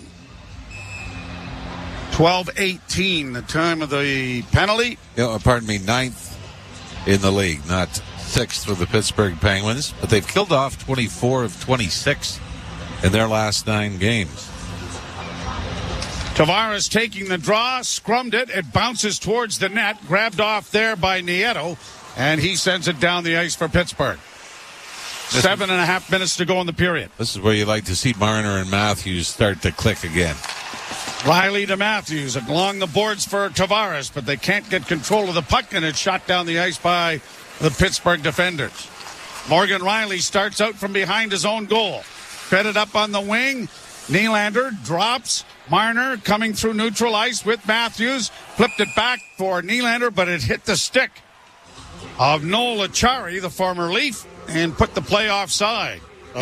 Would you not agree that yesterday the Leafs got off to that great start, had a 1-0 lead, and then it was a power play that went flat, and it seemed to affect them for the next period and a half? Yeah, it turned the game, really, right? Tavares loses this face-off. Grabbed on the far side by Marcus Pettersson, and he shoots it down the ice. Minute 17 left in the first power play of the game. Marner dropping for Matthews. Matthews through center to the line. Worked it into the left wing corner. Left it back there for Tavares. Back to the point to Willie. Back in for Tavares. Backhand shot went wide. Chipped along the boards by Matthews, but it won't be enough to get it to the blue line. Brought back the other way by Lars Eller, but he couldn't get around Riley's defense. Now turnover and falling, and then a shot by Eller, gloved by Wall, who throws it aside. Okay, so the best scoring chance has been shorthanded right there. And the number 1 unit heads to the bench. Bertuzzi dropping it back for Timmins. Bertuzzi with it again. Slides it even deeper, and now Domi playing catch with Yarncrook, gets it in over the line for Nyes. Yarncrook against the boards. Nyes gets it back to the blue line. Timmins walks the line. Fed off on the far side. Max Domi with a shot, and that was kicked aside by Tristan Jarry. Bertuzzi to Domi. Pass in again. Rebound in front of the goal. Down is Jarry, and he's got the puck in his catcher's mitt. Just 6 seconds left of this Leaf power play, but it's the second unit that finally gets the pucks to the net. And Max Domi very nearly snuck one through. He just kind of lobbed it into traffic in front. He had both Yarncrook and Nyes there looking for a redirection or rebound. And I think Matthew Nyes actually got a pretty good whack at a loose puck just in front of the left pad of Tristan Jarry. 5:48 to go in the period. 6 seconds in the first power play for either team. A dozen shots on goal for each as it's played out into the center ice area. Yarncrook right on the blue line there and fighting for possession, and we get a whistle here. Crosby catch a high stick. Well, looks like he just conferred with the official, and the Penguins may be going on their first power play of the night. As it was coming, Yarncrook's stick came up.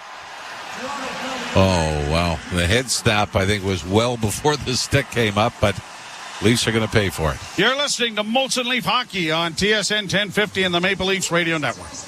To truly go inside the game of pro football, you need to see things from the player's perspective. Let's go. Every Tuesday at 7 p.m. Eastern, catch the Player's Point. Let's go. Bring energy. Join NFL tight end Cullen Thompson and Miami Dolphins fullback Alec Ingold as they break down the biggest stories in the NFL. It's an encouraging way to look at football. The Player's Point. Every Tuesday at 7 p.m. Eastern, only on SiriusXM NFL Radio Channel 88 and the SiriusXM app. The best player analysts and insiders live on NHL Network Radio. Brian Burke. But now it's a big story. Headline, Johnny Gaudreau bench. But he's not playing that well. His stats are terrible, and he's not playing that well. They sat him out. Now, he had the right response. He said, I got to play better. And that's all it is. Same thing here. You're playing poorly, you get benched. Shut up and work harder. Get the latest opinion and analysis you need on the home of hockey, NHL Network Radio, SiriusXM 91, and the SiriusXM app. If you're a soccer fan, you know that this music means one thing. The Champions League is on SiriusXM FC. Hat-trick for Erling Haaland. Kane scores! The top teams from around Europe are battling for club soccer's holy grail. Real Madrid do what they do best. What a start for Inter! Hear all the top Champions League matches all tournament long on SiriusXM FC 157 and streaming on the SiriusXM app. Join me, Gord Stellick, and Scott Laughlin as we recap the night that was on NHL Morning Skate, weekday mornings at 7 a.m. Eastern on NHL Network Radio, SiriusXM 91. You want it. Penguins go to the power play, and the penalty kill is brought to you by CMC Markets. Take your trading to the next level with $0 commissions on stocks. Pittsburgh currently is 26th in the National Hockey League in power play proficiency. 0 for 15 in the last 6 coming in. And right off the bat, the Leafs win a draw and send it out and down the ice. They have even of late split up Crosby and Malkin on the power plays. Carlson had to be a fairly large piece to add to anybody's power play. He has the puck back in his own zone. With Malkin, who takes the pass, and he doesn't get into the zone. Fed it off on the wing, and the pass was intercepted by David Camp. He's going to get back in, but Malkin cuts his route off there to the net. And now Pittsburgh trying to come through neutral ice. Malkin hits the blue line. Off a skate, back out at center ice, and they're having a whale of a problem here. And now a pass ahead for the Leafs to Noah Gregor. Cutting in! Oh, and he tried to go backdoor on goaltender Tristan Jarry, but he missed the net. Now the Penguins just shoot the puck in. Crosby gets it around back of the net for Malkin. Back to Crosby in the far corner. Rings the puck to come around to Karlsson at the near point. Karlsson down into the corner again. Crosby back to Karlsson. Karlsson to Malkin. Malkin back to Crosby. To Karlsson. To Crosby. Closing. A pass for Malkin was partially deflected, but the Leafs don't get it out. Gunsel getting it back to Crosby. They play catch with it. Crosby back to Karlsson. Karlsson looks for Malkin. Malkin closes with a wrist shot. That was deflected wide of the goal. 27 seconds in the power play. Pittsburgh now to Crosby. To Karlsson, a drive off a body, and that went wide. Kept in there by Pittsburgh. Malkin trying to center. Good block by Benoit, and the Leafs are going to get it out and down the ice. First unit for Pittsburgh was out there for about a minute 54. Penalty is over.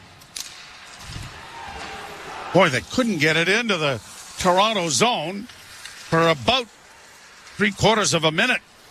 Leafs get it out at center. Yarncrook will flip it in over the line. Matthews trying to feed it in. Now Marner after it, but can't come up with it. And the Maple Leafs, Nyes replaces Yarncrook, and now it's up along the boards in the neutral zone. Marner did a hop, skip, and a jump to miss a hit. Couldn't bring the puck with him. Played back down into the Toronto end. Off the boards ahead it goes. Nyes breaking, but it's Matthews carrying in over the line. Matthews back to Marner. Oh, he had Nyes cruising to the front of the net, but he couldn't get his stick on the puck to make a good play. Timmins gets the stick up a little bit there with one of the Penguins trying to go to the net. Leafs in their own end. Pass ahead for Morgan Riley. He's going to send it down into Pittsburgh territory. Jarry, the goalkeeper, leaving it in the corner. And the Penguins get it out. Achari across the line. Gets a shot away. Got a rebound too. And Wall has to come down and get onto his knees to grab that and hang on. Well, not only did he make a great stop at the initial shot, but the follow-up rebound as well. Do you not agree in just reading body language and movement that Joseph Wall kind of locked in here in this game? He looks, he's been solid, that's for sure. I don't think you could blame him on the Pittsburgh goal. No. It was a three-way passing play. 2:22 left in the first period. Pittsburgh was 16 shots. The Leafs have had 13, so it's been wide open to say the least. Chipped along the boards. Giordano went down. The puck comes back on the near side. Penguins keeping it alive into the corner. Crosby trying to come out of the corner with it, but it's back along the boards. Glove partially, but Graves is able to keep it in. Tavares outfights his man for it and skates to center with the puck. Tavares is in across the line and couldn't beat two defensemen. Penguins have it there. Now a long lead pass deflected over to Crosby. Crosby to the left wing, a shot blockered away nicely there by Wall. Leafs don't get it out initially, but now Bertuzzi does. Bertuzzi to the line. Bertuzzi weaves to the right wing side, dropping it back, then got it returned, and a wrist shot that didn't seem to have a lot on it is swallowed up by Tristan Jarry and held for a face-off. Tyler Bertuzzi looks like he's just starting to find his groove with the Toronto Maple Leafs. His head, he was outstanding in the early going against Chicago yesterday and opened the scoring early on for the Leafs here in this game. And I think the same can be said for Max Domi. Yeah, 11 assists now. It'd be nice if he'd help out with the goal scoring, but that's going to come. And it's 7 assists in the last 7 games. Draw one by Toronto. Fed off on the left wing side for Riley. A pass into the slot area. Domi couldn't get a shot. Rebound comes in front. Domi took a swipe at it. Oh, and a good toe save. And tippy toe save. by Tristan Jarry denied Domi from having his first goal as a Leaf and helping us finish off that lovely story. Looked like it just hit under the right skate of Jarry, who kicked the pad out. And fortunately for Jarry, that deadened the rebound, and he was able to just to turn and spin and put his glove on it. Face-off control by the Leafs, and a one-timer by Robertson went over top of the goal. Penguins push it out at center to Malkin. Evgeny Malkin sends it into the Leaf end. Malkin has played 43 games against the Maple Leafs in his career. 24 goals, 44 assists, 68 points. That's the good news. He's -9. What could that possibly be? He's been real good in the power play. Yeah, that does tell you that, doesn't it? Never mind analytics.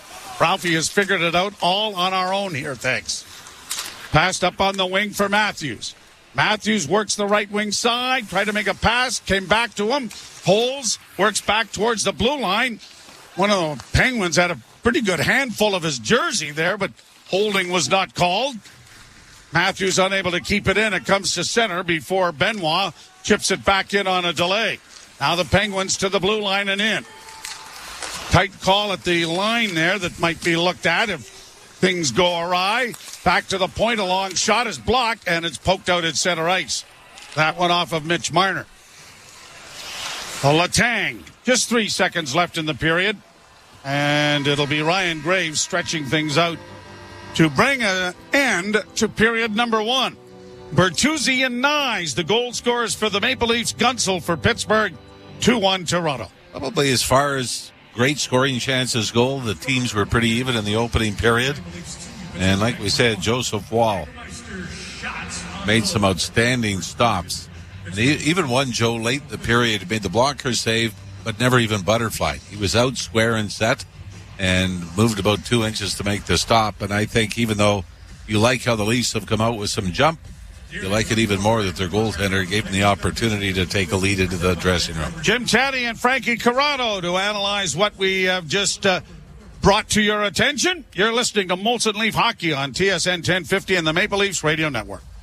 Hey everyone, it's your friend John Mayer here. Genres aren't rock or pop or hip-hop. They're real genres of life. They're like Mondays, dinner with family, songs I remember from junior high. And that's what you're going to get on Life with John Mayer. It's my music, it's everyone else's music. It's singing in the shower and a quiet night at home. Come along with me as I play music that fits the moments of your life as they happen. On now, Channel 14, and on the SiriusXM app. The best player analysts and insiders live on NHL Network Radio. Brian Burke. But now it's a big story. Headline, Johnny Gaudreau bench. But he's not playing that well. His stats are terrible, and he's not playing that well. They sat him out. Now, he had the right response. He said, I got to play better. And that's all this is. Same thing here. You're playing poorly, you get benched. Shut up and work harder. Get the latest opinion and analysis you need on the home of hockey, NHL Network Radio, SiriusXM 91, and the SiriusXM app. 24/7 Hockey Talk. My boy Brady Tkachuk fired up, said what he wanted to say. I love when a captain comes out like that and sticks up for his team. Listen, the fans of Ottawa, they paid their hard-earned money to get in there. I guess if they want to boo, they can boo. I love Brady sticking up for his guys. But Brady Tkachuk, good for you. Say how you feel. Plays hard on and off the ice. Cooley, I love that kid. SiriusXM, NHL Network Radio, SiriusXM 91, and on your schedule with the SiriusXM app. NHL Morning Skate. George McPhee on the Vegas Golden Knights. Give us a sense as to what you and Kelly were thinking in terms of this season's roster. The team overall is in pretty darn good shape. It's sort of in our prime. This team wants to be some kind of legacy team where you can win a couple of Stanley Cup. That's the challenge that you present to the players. NHL Morning Skate with Scott Laughlin and Gord Stellick. Weekdays 7 a.m. Eastern on NHL Network Radio, SiriusXM 91, and the SiriusXM app. The Point with Boomer Gordon. Speaking as someone who grew up an Islander fan, you're not good enough to win now. You've got no prospects for the future, and you're not bad enough to get like the lottery pick. So we're just going to watch the Islanders float in the hockey abyss indefinitely until someone in the organization acknowledges that what they have is broken. And I don't think anyone's going to do that. Points with Boomer Gordon, 1 p.m. Eastern on NHL Network Radio, Sirius XM 91, and the Sirius XM app. If you're a soccer fan, you know that this music means one thing. The Champions League is on Sirius XM FC. Hat-trick for Erling Haaland. Kane scores! The top teams from around Europe are battling for club soccer's holy grail. Real Madrid do what they do best. What a start for Inter! Hear all the top Champions League matches all tournament long on Sirius XM FC 157 and streaming on the Sirius XM app. Under review. And if someone says, well, he's good in the room, you know what? They don't have a good in the room stat in the standings. I've yet to find that category. It's one of the most overplayed things. They better be good in the room. That's the least you better bring when you join a National Hockey League team. Under review with Mick Kerr, 11 a.m. Eastern on NHL Network Radio, Sirius XM 91, and the Sirius XM app.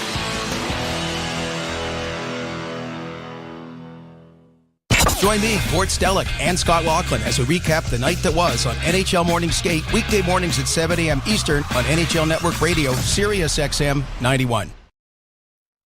Leafs hockey is on TSN 1050 and the Leafs Radio Network. The Leafs live here. Nyes up on the right side. A shot by Gregor. Rebound. Scores! Nyes after Yarncrook got the shot away. Nyes with the rebound.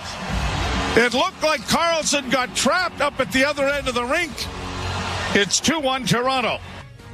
That's where we stand after 20 minutes of play. TSN After 20 brought to you by your Ontario Subaru dealers.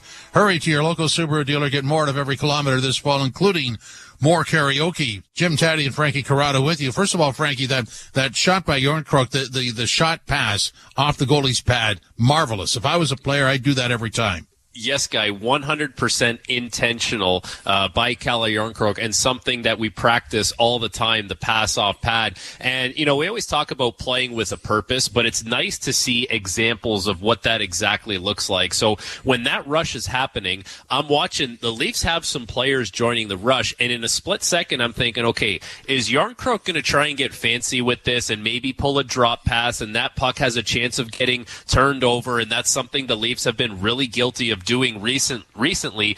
Instead, he takes a shot with the intention of putting it off Christian Jarry's pad, and of course Matthew Nyes is driving the net. He gets on the backside of Erik Karlsson, who doesn't play it very well, but Matthew Nyes doesn't care because he bangs home the rebound. So it's really well done by all those guys. You see the purpose behind what they're doing. And it would have been easy for Järnkrok to kind of get caught up in that, hey, let me make a fancy play, let me make the drop pass. Instead, he takes the shot off the pad, and they get rewarded with a nice goal. Now, you said purpose, which does not describe for even a split second the Pittsburgh power play. Wow. No, that's bad, man. And okay, so I'm watching this thing and I'm wondering, okay, Erik Karlsson for sure. You know, he won the Norris last year. He's one of the best offensive defensemen of our generation. But when you know something works so well with Chris Letang on that power play unit, why are you changing it just to put Erik Karlsson on there? Because there's no speed, there's no purpose on it, and I'm watching them try and thread these passes through the seams, and I'm thinking, you guys haven't even gotten a shot on net yet. You haven't really earned the seam pass yet. Everyone's waiting for that to happen because the Leafs haven't seen any kind of threat of a shot on net. So that power play, that was ugly. They're trying to get into the zone. They have no speed getting into the zone, and they're on the ice for a full 2 minutes. They don't get anything dangerous. And then I'm watching Chris Letang come on and play the last 3 seconds of a second unit, and I'm thinking, why would he be playing 3 seconds of a second unit when that first power play unit with him manning it has been so good for so many years? Well, I'm going to throw this at you, see if you agree. For me, Karlsson and Malkin they're not even on the same page. They don't look good together at all. No, and that's one of the things that made the Penguins power play unit so good in the past was the fact that there were so many interchangeable parts, and Letang, Malkin, and Crosby have kind of fed off each other and worked off each other so well for so long. And with Karlsson there, it looks stagnant, it looks stale. Malkin looks like he just wants to feather these sauce passes across, and it looks out of sorts. And Jimmy, there's some people that would say it has an odd look. Yeah, a bit of an odor to it as well. I thought the first two goals were eerily similar. What I didn't like about the Pittsburgh goal was how easy they moved that puck right down the ice. It was easy, and there was a little bit of a miscommunication, if you want to call it that, with the Leafs heading back to their own net. And Morgan Riley blows a tire, but for me, that's not the issue. It's when the pass is made across the ice. I believe it's Sidney Crosby, actually, who gets the puck, and then he's the one who puts it on the tape of Jake Gensel. It's up to TJ Brody now to recognize that Gensel is the player that has driven to the far post, and he needs to go to that player and meet him there at the far post. Instead, he's playing somewhere in the middle, hoping that he can intercept that pass. It's not going to happen. Sidney Crosby is one of the best passers. He gets his 11th assist of the season. Jake Gensel gets his 7th goal of the year, and Gensel may not have an easier tap-in than that one. So the Leafs had numbers back. That's the thing about that play. They have the right. It's not a clear-cut 3-on-2. They have numbers back, regardless of the fact that Morgan Riley blows a tire. It's up to TJ Brody to recognize where the threat is, and it's at the front of the net. But in saying that, Jimmy, I don't know what you thought, but other than that goal against, I thought that was a pretty squeaky clean period for the Leafs. It was. I'm actually shocked to see the shots on goal, 18 on Wall and 15 on Jari. I mean, I didn't see. It is a track meet. The game's going at quite a clip, but 18 shots, that's a pretty good period from the Leaf goaltender. It is good, for sure. And there was a couple saves that he makes. There's one off his right side of the ice. The way we're looking at it would be the left wing.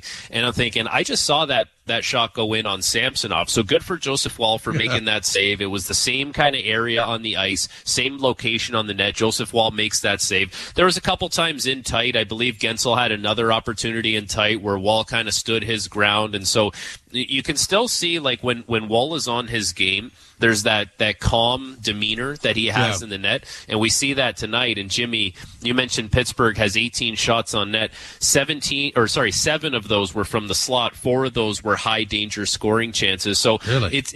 So listen, that's like an average period for the Leafs. I would say in any given game, the Leafs might give up 9 to 12 high danger scoring chances against, and that's with all strengths. So it's 3 high danger scoring chances at 5-on-5 for the Leafs in that period. Yeah, so it's 2-1 for the Leafs over Pittsburgh, and we'll talk about the goaltending in the second intermission, because obviously if they give a freebie away, this is a different hockey game. But the Leafs have the lead. This is Molson Canadian Leafs Hockey on TSN 1050 and the Leafs Radio Network. Want to be certain your reno goes right? Start with Pro Materials with CertainTeed Drywall. In fire resistant, water resistant, super durable, or soundproof and top quality insulation. Ceiling systems, premium shingles, and siding. Do it right with professional grade building materials from CertainTeed. Pro all the way. From the biggest stadiums to the coziest holes in the wall. From house parties to porch hangs to pride celebrations. From your favorite fuzz shop to your local Indian spot. From noodle bars to sports bars to salsa bars. There's a Molson with your name on it. Canadian Ultra XL. Molson. Everyone in. Must be legal drinking age. Do more in a reliable Subaru, they said. Enjoy more time together to go more places with symmetrical full-time all-wheel drive, they said. More award-winning safety for more peace of mind, but to listen to one song over and over again with fantastic acoustics. I love you, family, but the singing, nobody warned me about the singing. Hurry to your local Subaru dealer and get more out of every kilometer this fall, including more karaoke. Get the perfect holiday gifts for hockey fans on your list at NHLshop.ca. the world's largest selection of officially licensed NHL fan gear, with unique one-of-a-kind designs by Fanatics, Adidas, and more. All the latest styles for every NHL team. Don't miss out. Shop now and get today's special holiday offer. NHLshop.ca, a Fanatics experience. Amazon's got the best deals on Black Friday. Oh, the best deals are on Cyber Monday. Friday comes first when it comes to saving. Monday's worth the wait for what you've been craving. Deals so good it'll feel like stealing. Real cool message, could you make it less appealing? What's with the beef? You can get that too. Won't you call us? What's triggering you? Whichever day you're shopping on, you'll save a bunch at Amazon. On Black Friday, Cyber Monday too. Want to be certain your reno goes right? Start with Pro Materials with CertainTeed Drywall. In fire resistant, water resistant, super durable, or soundproof and top quality insulation. Ceiling systems, premium shingles, and siding. Do it right with professional grade building materials from CertainTeed. Pro all the way. The Out-of-Town Scoreboard brought to you by Maple Toyota. Build your next dream Toyota at Maple Toyota and check out Maple Toyota's pre-owned inventory arriving daily. It's time to Toyota. Visit mapletoyota.com. So here's what we have. Flyers and Islanders scoreless in the first period. Into the first, Devils 4-0 over the Sabres. Final from this afternoon, Rangers 7-4 over the Bruins.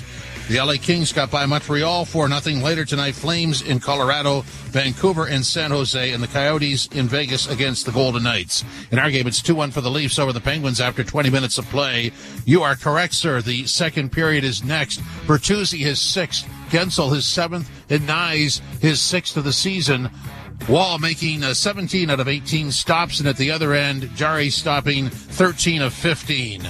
This is Molson Canadian Leafs Hockey on TSN 1050, the iHeartRadio app, and the Leafs Radio Network. They are among the greatest to ever play their sports. A game-winning home run by Derek Jeter. They are legends and icons. The Lakers take the lead on Magic Johnson's running skyhook. And you can hear them right now on the Sirius XM app. We got Magic Johnson here. Everybody got all these shows. They've been hounding me. I said, I'm only doing one, and that's Eddie Johnson. Anytime you guys need me, I'm here. Legendary Derek Jeter. Welcome to Black Diamonds. Thanks for having me. I've been waiting for the invitation. For access to the game's greats, rely on the leader in sports audio. Sirius XM and the Sirius XM app. The best player analysts and insiders live on NHL Network Radio. Brian Burke. But now it's a big story. Headline, Johnny Gaudreau bench. But he's not playing that well. His stats are terrible, and he's not playing that well. They sat him out. Now, he had the right response. He said, I got to play better. And that's all it is. Same thing here. You're playing poorly, you get benched. Shut up and work harder. Get the latest opinion and analysis you need on the home of hockey, NHL Network Radio, Sirius XM 91, and the Sirius XM app. If you're a soccer fan, you know that this music means one thing. The Champions League is on Sirius XM FC. Hat-trick for Erling Haaland. Kane scores! The top teams from around Europe are battling for club soccer's holy grail. Real Madrid do what they do best.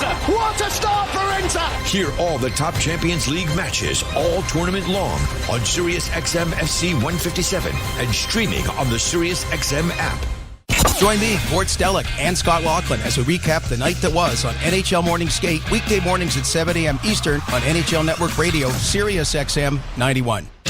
The biggest names in the game. Trying to get behind Ristolainen, walks in, put it between his legs, shoots and scores! NHL play-by-play on Sirius XM. Hockey lives here. Suzuki sweeps it. There's a chance. Rebound, Caulfield shoots and scores. NHL play-by-play on Sirius XM. Hi, this is Ray Hudson, and for all the biggest matches from club soccer's holy grail, the UEFA Champions League, tune in to Sirius XM FC 157. The Leafs carry a 2-1 lead into the second period at the PPG Paints Arena in downtown Pittsburgh, Pennsylvania. On goals from Bertuzzi and Nyes, and Gensel scoring for Pittsburgh. Well, from a Pittsburgh Penguins standpoint, how about this? A lot of talk about Erik Karlsson coming over.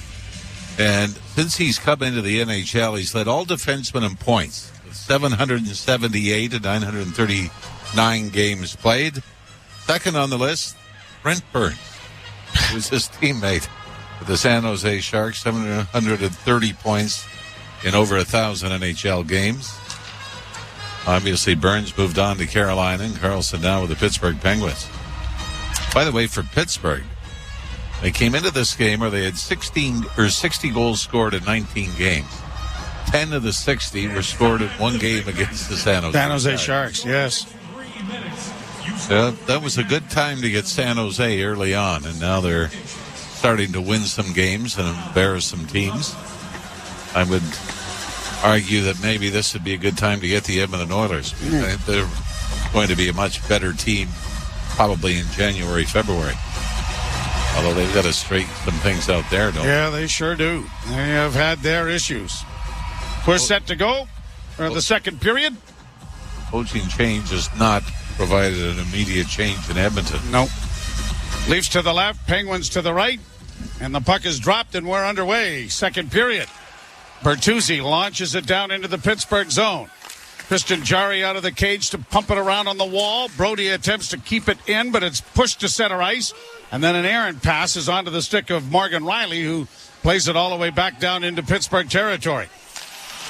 Penguins get it up on the left wing, unable to move with it. Riley Smith. Bertuzzi with it once more. Finds Morgan Riley once more, and down into the zone once more it goes. Puck along the boards, Bertuzzi curling out, got it back to the blue line. Backhanded by McCabe, and as the rebound came out, it bounced right over the stick of Bertuzzi, who was right in the slot. Now Nylander. One hands it off on the wing for Bertuzzi. Back to Willie. Can't get around the defense of Ryan Graves. The puck into the slot, and a shot taken there by Yarncrook ends up going off a stick and up into the screen, out of play. I mentioned the last time the Leafs were shut out, it was the Pittsburgh Penguins. It was almost 2 years ago. Just 5 days off.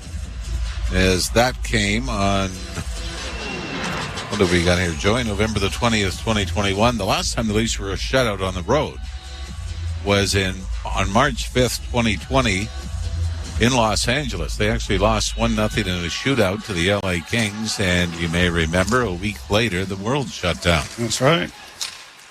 Played off the boards to center by Pittsburgh, but the Leafs have it at their own blue line. Giordano banks it off I thought he banked it off a player to get it into the zone. So did Mitch Marner. Yeah, I'm going to say it would appear that Mitch Marner would agree with that. Turns into an icing, and it'll be brought back into a Toronto zone. Marner has not scored in the last 6 and just 3 assists during that span. Austin Matthews in the same span only has a goal and 3 points as well. So you know it's a bit of a slump, with all due respect to Ryan Reeves, but when Reeves has equaled Matthew and Marner's over the last goal production, games, yes. Point shot goes wide of the Leaf goal off a face-off win by Crosby. Now McCabe trying to get it away from Crosby on the boards. It goes down into the corner. Giordano battles in there after it, trying to chip the puck along. Gunsel back of the net trying to pry it free. The defenseman fell down. Now here's Crosby trying to center. It went off a stick. Marner can't get to it. It's at the point. Wrist shot coming into the slot area, and that's knocked down, and the Leafs will get it out.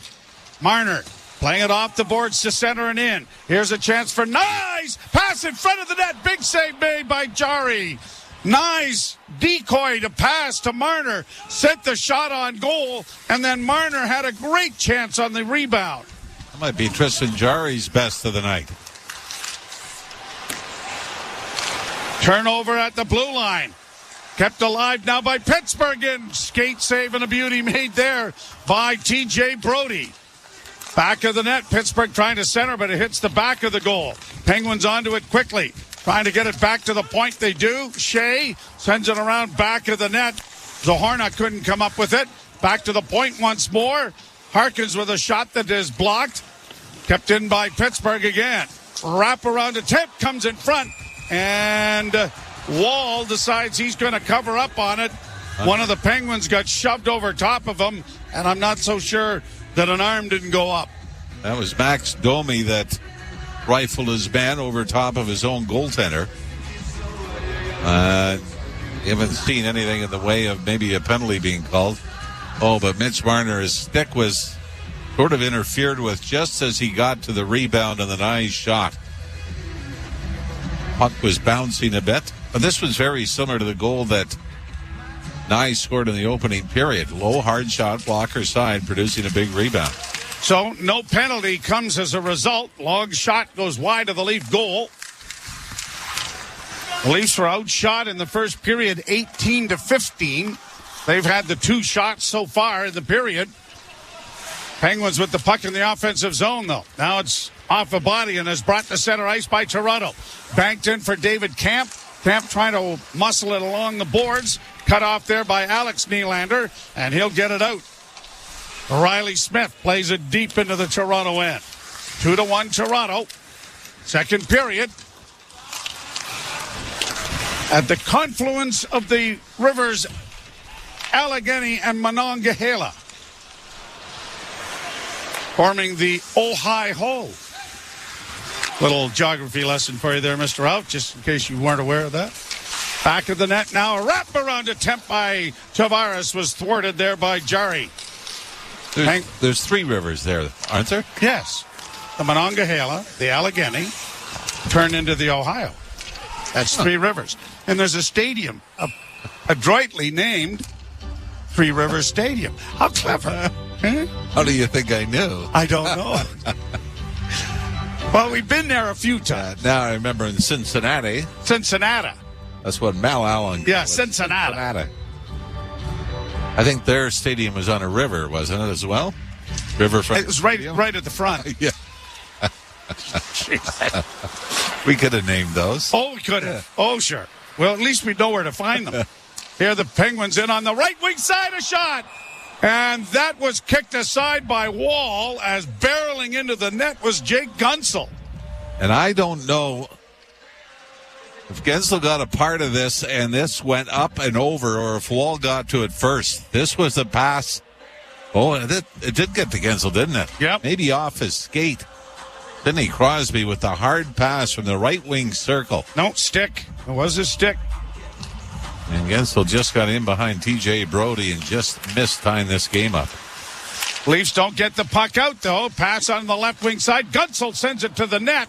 And Crosby cutting across the middle. I'm not sure whether that went off Crosby or Wall, but it's gone up into the screen again, and another faceoff coming in the Toronto zone. We mentioned Crosby at one point, an 11-game point streak. 9 goals and 17 points during that stretch. Kind of hard to believe he can still put up those numbers at that age.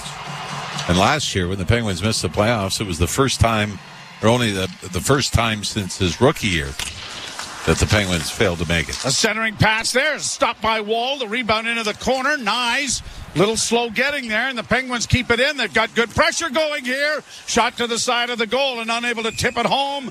It goes into the corner, and an arm is up. And I think Mark Giordano may be the Leaf that's going to go, as a Pittsburgh player was taken down in front of the Leaf net. And if so, and it is going to be Giordano. Hooking is going to be the call, and it's going to be on Sidney Crosby.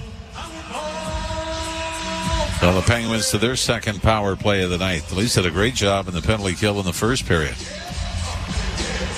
And the power, or the penalty kill, brought to you by CMC Markets. Take your trading to the next level with $0 commissions on stocks.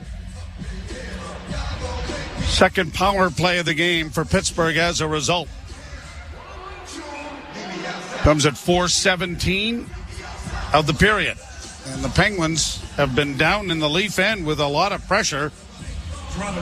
And let's see how this works out now. Camp wins the faceoff cleanly. Rung around the boards, but there's a man at the blue line, and that's Carlson to keep it in. He finds Malkin. Malkin down into the corner to Crosby. Back of the net, stolen by Brody. Pounded off the boards and down the ice. Erik Karlsson brings it out at center. Played it down into the left wing corner. Leafs there to punch it right back out and down the ice. Kyle Dubas, the new general manager of the Pittsburgh Penguins. There are 11 different players on this roster this year. That's a lot of turnover. Played high out and down the ice again by the Maple Leafs. I think Boston is, 9 that they lost in the offseason?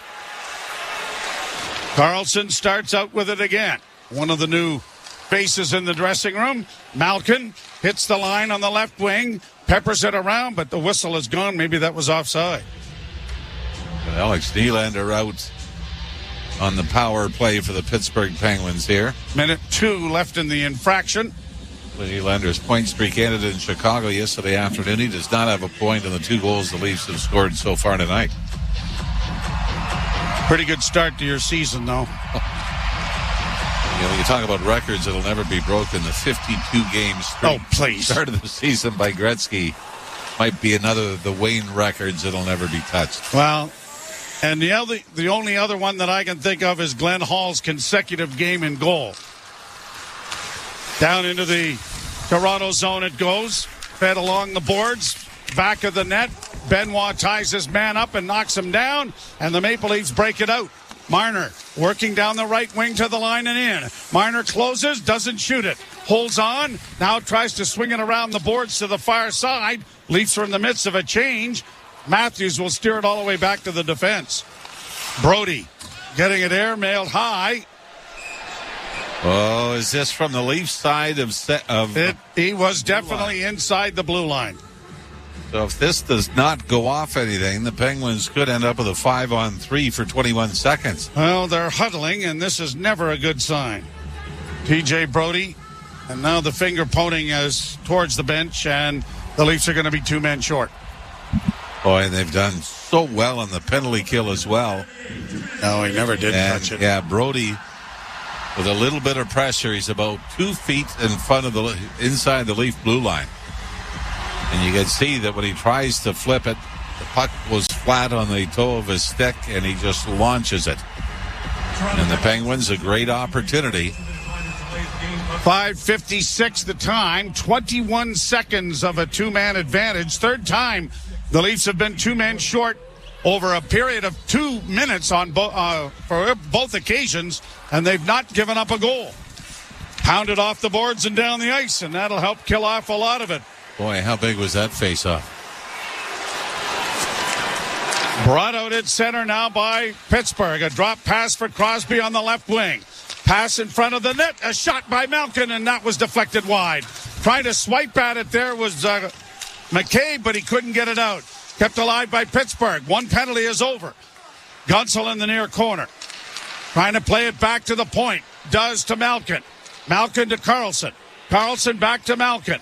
Malkin to Crosby, right wing side, centering pass. Broken up, backhanded down the ice by the Maple Leafs. 5.5-hour drive. Now here's a chance for the Penguins. Breaking in is Gunsel. Pad save made there by Wall. Malkin will try to keep it in and does. Holding gets it back to the blue line. Letang with a shot in traffic. That was blocked. Letang gets it again. Far side. Malkin a drive, and that was blocked. Cleared to the line and out by Toronto. About to say it's a 5.5-hour drive down to Pittsburgh, and it's always been a great spot for Leaf fans to go and see them on the road. Pretty good block made there by the Leaf defense. And Jake McCabe, Kelly Yarncroc both stepping in front of shots. And the Pittsburgh Penguins are in danger of going 0 for 3. 45 seconds left. Power play here, as we mentioned, they were 0 for 16. Coming into this game in the previous 6 games. Shot into the Toronto zone by Jansen Harkins. Down along the boards is Jeff Carter trying to pry it free. Carter looking for his first points of the season. And in the waning years of his career, not playing a great deal in Pittsburgh as it's backhanded down the ice now by Toronto. 18 seconds left in the penalty. Played by Letang in on the left wing. Wall out of the goal to punch it around the boards. It comes to the line but not out. Nylander on the near side. Back to the blue line. Letang, a shot. Rolling puck. Scooped into the corner by the goal stick of Wall. Played back on the far side. Letang's pass off a leg comes to center, and the Leafs have done a great job in killing off back-to-back penalties. Still 2-1 Toronto. Brought in over the line by Nieto. Went to the front of the net. Couldn't get a stick on it. Another shot wide of the Toronto goal. Willie Nylander trying to get the puck out. Trying to move to the blue line, but doesn't get it past the blue line. Domi will try the other side. Morgan Riley almost hits the referee in the head and got a really bad look. Now we got a whistle here for some reason. Is this an icing call, maybe? Yes. Morgan just, hey, get out of the way. Yeah, he sure got the double take from the official. Did he ever? Oh, looks like they might be scraping up something off the ice, Joe. Nope. Well, if it was, they're done. Back to the point. Another rolling puck in the slot area. Riley chipping it up on the boards. Gregor got it out, but the Penguins have it again.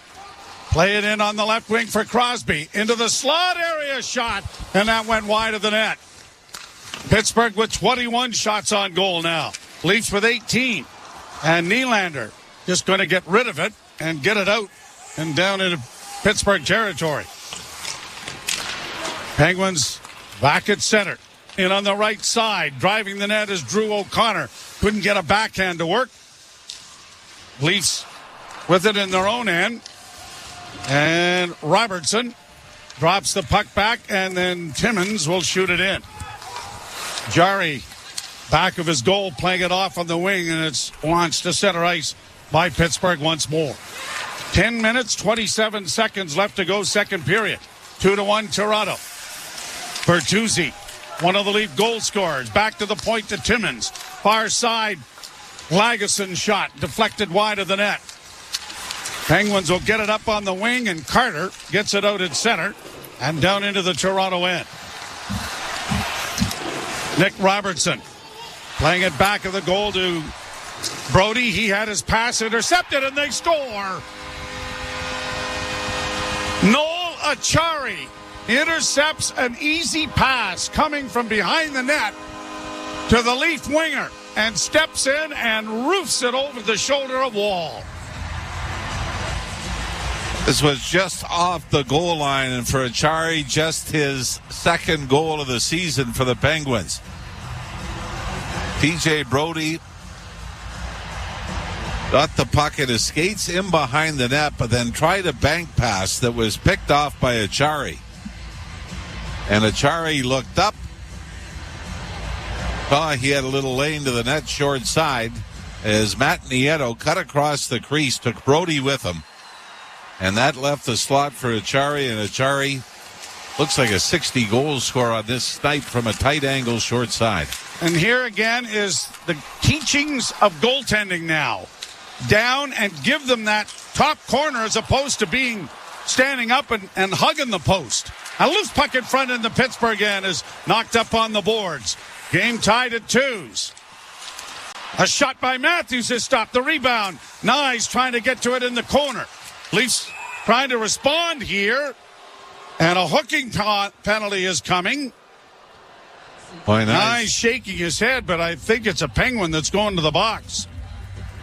And it could be Chris Letang, as Leafs had a great opportunity. Matthew Nyes looking for it in the blue paint. But the Leafs will go to their second power play of the night. You're listening to Molson Leaf Hockey on TSN 1050 and the Maple Leafs Radio Network. Want to be certain your reno goes right? Start with Pro Materials with CertainTeed Drywall. In fire resistant, water resistant, super durable, or soundproof and top quality insulation. Ceiling systems, premium shingles, and siding. Do it right with professional grade building materials from CertainTeed. Pro all the way. The stars. Austin Matthews. The skills. Oh, this is a good one. The six. Beautiful city of Toronto. Hockey fans, the Rogers NHL All-Star Game is coming to Toronto. Be part of the action at the Hyundai NHL Fan Fair, February 1st through the 4th at the Metro Toronto Convention Center. Take your picture with the Stanley Cup, meet NHL All-Stars and alumni, play hockey games, party with the NHL mascots, and much more. Buy tickets now at nhl.com/fanfare tickets. All right, everyone. Step up and down. Left foot, right foot. You're climbing up a trail. Now back in your Subaru with symmetrical full-time all-wheel drive and getting active in the real world. Work those abs. Driving right through the mud and left and right. Keep that core engaged and bend at the knees as you load more into your Subaru. Windows down. Take in that outdoor air and park. Get more value out of every kilometer at your local Subaru dealer, starting with award-winning safety. Leafs go to the power play, brought to you by your Ontario Subaru dealers. Hurry to your local Subaru dealer and get more out of every kilometer this fall, including more karaoke. Nice for this Leaf power play to get going. 2 for 10 now in 4+ games. Achari's goal is unassisted, of course, as the giveaway was from TJ Brody, and whammo, tie game. Leafs get it down into the corner. Letang was knocked down as Tavares holds. Tavares down around the boards. It'll come back to the point to Morgan Rielly. Rielly in for Nylander, coming off the wing. Goes down around back of the net. Stops up. Looks in front. Fed off on the wing. It comes to Rielly. A shot. And that was deflected by a sprawling Noel Acciari up into the screen, out of play. You talk about the evolution of Willie Nylander's game, Joe. The Leafs lose the face-off, but Nylander is the one that gets to the puck with Letang on the backboard, stakes Letang down. Leafs keep control and get a scoring chance out of it. So the face-off in the Pittsburgh zone, controlled by the Penguins and launched out and down the ice. We can talk about the skill side of his game, but I still think the most important improvement, or the biggest improvement as well, has been his willingness to engage in battles and win them. And yes, absolutely, one-on-one battles for loose pucks. Played by Nylander down into the zone. Into the corner, a centering pass by Tavares didn't work. Back to the point to Morgan Rielly. Walks the line. Dishes it back now for Matthews. Pass down low for Marner. He didn't bring it to the net, then couldn't connect with Matthews. Matthews has to go to a loose puck. Down low again in front of the net. Tavares, a shot right on. Marner couldn't get the rebound to work. Rielly at the point. Nylander at the right side. Back to Rielly. Now to Matthews. Shooting. Good pad save by Jarry. Jarry's without a stick. And it's cleared out at center ice, and Nylander has to hustle back. Brought to the line and in by Toronto. Rink wide for Nylander. Bouncing puck goes wide of the goal. Matthews in against the boards. Comes away with the loose puck, but it's in his skates.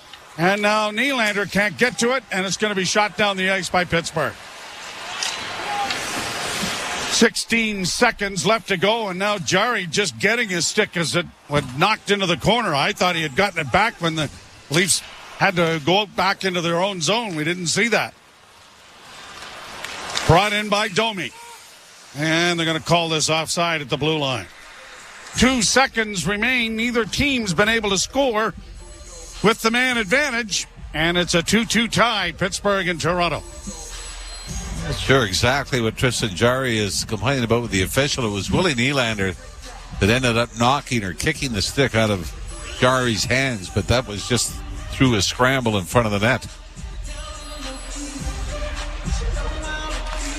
Leafs' next action will be Tuesday night as they return home to host the Florida Panthers. Ludwig bringing it to center. Shot down into the zone. Bouncing puck to the line. Kept alive now by Ryan Shea. His backhand goes into the corner. Shea gets it again down the boards to Crosby. Back to the point. Shea once more with a wrist shot. That went wide. Yarncrook, a long lead pass, brings his man to center. Robertson trying to chip it in for Domi. That goes around back of the net. Yarncrook unable to get to it. Leafs defense, Lagesson keeps it in. But Ludwig now for Pittsburgh gets it out. A 2-2 tie. Leafs and the Pittsburgh Penguins. 6:58 left to play in the second period. Shot down into the Penguin zone. Tristan Jarry slams it around the boards. Riley Smith gets it out. He'll play it on the backhand and hadn't got to center ice yet, apparently, says the linesman. So an icing call is coming up here against the Penguins. This game hasn't quite lived up to the first 10 minutes that we saw in this. First period, the shots were 18-15, favoring the Pittsburgh Penguins. Here in the second period, it's 6-5 Pittsburgh. Penguins have the only goal of the period, 6:16 to go. Draw one by Toronto. Riley carries into the far corner. Tried to center. That hit the back of the net. Riley can't get it out in front, and it's grabbed off now by Riley Smith, who carries it out into neutral ice. Penguins in across the line. Smith trying to get a backhand. Doesn't work. Back to the blue line. It goes to Ryan Graves. Graves to the point. Shot by Malkin. And down is Wall, smothering that drive from Evgeny Malkin. Boy, a lot of traffic in front of Joseph Wall, but he was able to get out to the top of the crease. I mean, this is just a rolling blast from the top. Looked like it might have hit Morgan Riley and bounced down, and Wall was able to track it and cover up. 2-2 tie. You're listening to Molson Leaf Hockey on TSN 1050 and the Maple Leafs Radio Network. He makes late night merry and bright. Hey, it's Jimmy Fallon, and I'm taking over Holly this Thanksgiving weekend. I'm going to share some of my favorite Christmas songs with you. Roasting chestnuts in an open fire. I mean, I would do it in a closed, almost like a pizza oven or something, just to make sure everything's safe. What if the shells explode? Jimmy Fallon's Holly Holiday Takeover, all weekend long on Holly Channel 79 and on the SiriusXM app. Included in all trials and popular plans. 24/7 Hockey Talk. My boy Brady Tkachuk fired up, said what he wanted to say. I love when a captain comes out like that and sticks up for his team. Listen, the fans of Ottawa, they paid their hard-earned money to get in there. I guess if they want to boo, they can boo. I love Brady sticking up for his guys. But Brady Tkachuk, good for you. Say how you feel. Plays hard on and off the ice. Cooley, I love that kid. SiriusXM, NHL Network Radio. SiriusXM 91. And on your schedule with the SiriusXM app. NHL Morning Skate. George McPhee on the Vegas Golden Knights. Give us a sense as to what you and Kelly were thinking in terms of this season's roster. The team overall is in pretty darn good shape. It's sort of in our prime. This team wants to be some kind of legacy team where you can win a couple of Stanley Cup. That's the challenge that you present to the players. NHL Morning Skate with Scott Laughlin and Gord Stellick. Weekdays 7 a.m. Eastern on NHL Network Radio, SiriusXM 91, and the SiriusXM app. Hi, this is Ray Hudson, and for all the biggest matches from club soccer's holy grail, the UEFA Champions League, tune in to SiriusXM FC 157. Going along with Jim Ralph, the Leafs and the Penguins are deadlocked at 2s in the second period with 5:52 remaining. Face off to the right of Joseph Wall. Won by the Leafs, not controlled really well yet, though. Now they do get it into the corner, and Bertuzzi snaps a pass out that Brody couldn't handle. Letang backpedals in his own zone. Got it ahead. Sent it down into the Leaf end. Wall punches it around the boards. Comes to the line, but not out. Letang with a weak shot into the corner. Penguins O'Connor trying to send it back of the net, but Morgan Riley is there. Riley gets it out and out into neutral ice, and Nylander works in across the line. Oh, he had a man going hard to the front of the net, and Bertuzzi. And a pretty good defensive play made there by the Penguin defender. Diving to redirect it. McCabe starts back now for the Maple Leafs. Slowly to center ice. Now he shoots it in. Jarry out of the net, scooping it back. And it is played down into the Toronto zone, and an icing call is going to come here. It was Chris Letang who was able to stop up Willie Nylander and then dive to take away the pass to Bertuzzi, because Tyler Bertuzzi would have had a breakaway from about the hash marks in. Trying to get the feeling, though, aren't you, that the Penguins are slowly starting to take over this game. Leafs had all kinds of energy early on, and they need some big play to get them back on top here. Pass ahead, down into the zone. Marner goes after it into the corner, comes out of the corner with it, looks for a backhand pass. It didn't make it. Now it's fed off to him again from Matthews, and a shot that was blocked. Rebound controlled by Toronto, sent around the boards. Timmins pinches in, and the Penguins are going to get to it and play it out at center ice, courtesy of Noel Acciari. And now Matthews up ahead, brought in over the line. Nice with a shot right into the chest of Jari, and he's able to find the rebound subsequently and get a glove on it. Face-off coming in the Pittsburgh zone. How rare is it going to be in the next few years? I mean, you've had Letang, Malkin, and Crosby together for 18 years now. You talk about the core four in Toronto. The core three in Pittsburgh's been around a long time. 2-2 tie here in the second period. You're listening to Molson Leaf Hockey on TSN 1050 and the Maple Leafs Radio Network. Alpine News Network is here live with one of our superheroes. I don't want to say I'm a big deal, but I am a superhero. I love helping people consolidate their debts, and that's what I did for the Smiths. I took their bills and zoom, wha-bam, zap, turn them into one low monthly payment. No, the sound's not necessary, but it's part of the fun. Own your home? Need a loan? Alpine Credits can help. Alpine Credits, where homeowners get approved. Just for license 12616. Want to be certain your reno goes right? Start with Pro Materials with CertainTeed Drywall. In fire resistant, water resistant, super durable, or soundproof and top quality insulation. Ceiling systems, premium shingles, and siding. Do it right with professional grade building materials from CertainTeed. Pro all the way. From the biggest stadiums to the coziest holes in the wall. From house parties to porch hangs to pride celebrations. From your favorite fuzz shop to your local Indian spot. From noodle bars to sports bars to salsa bars. There's a Molson with your name on it. Canadian Ultra XL. Molson. Everyone in. Must be legal drinking age.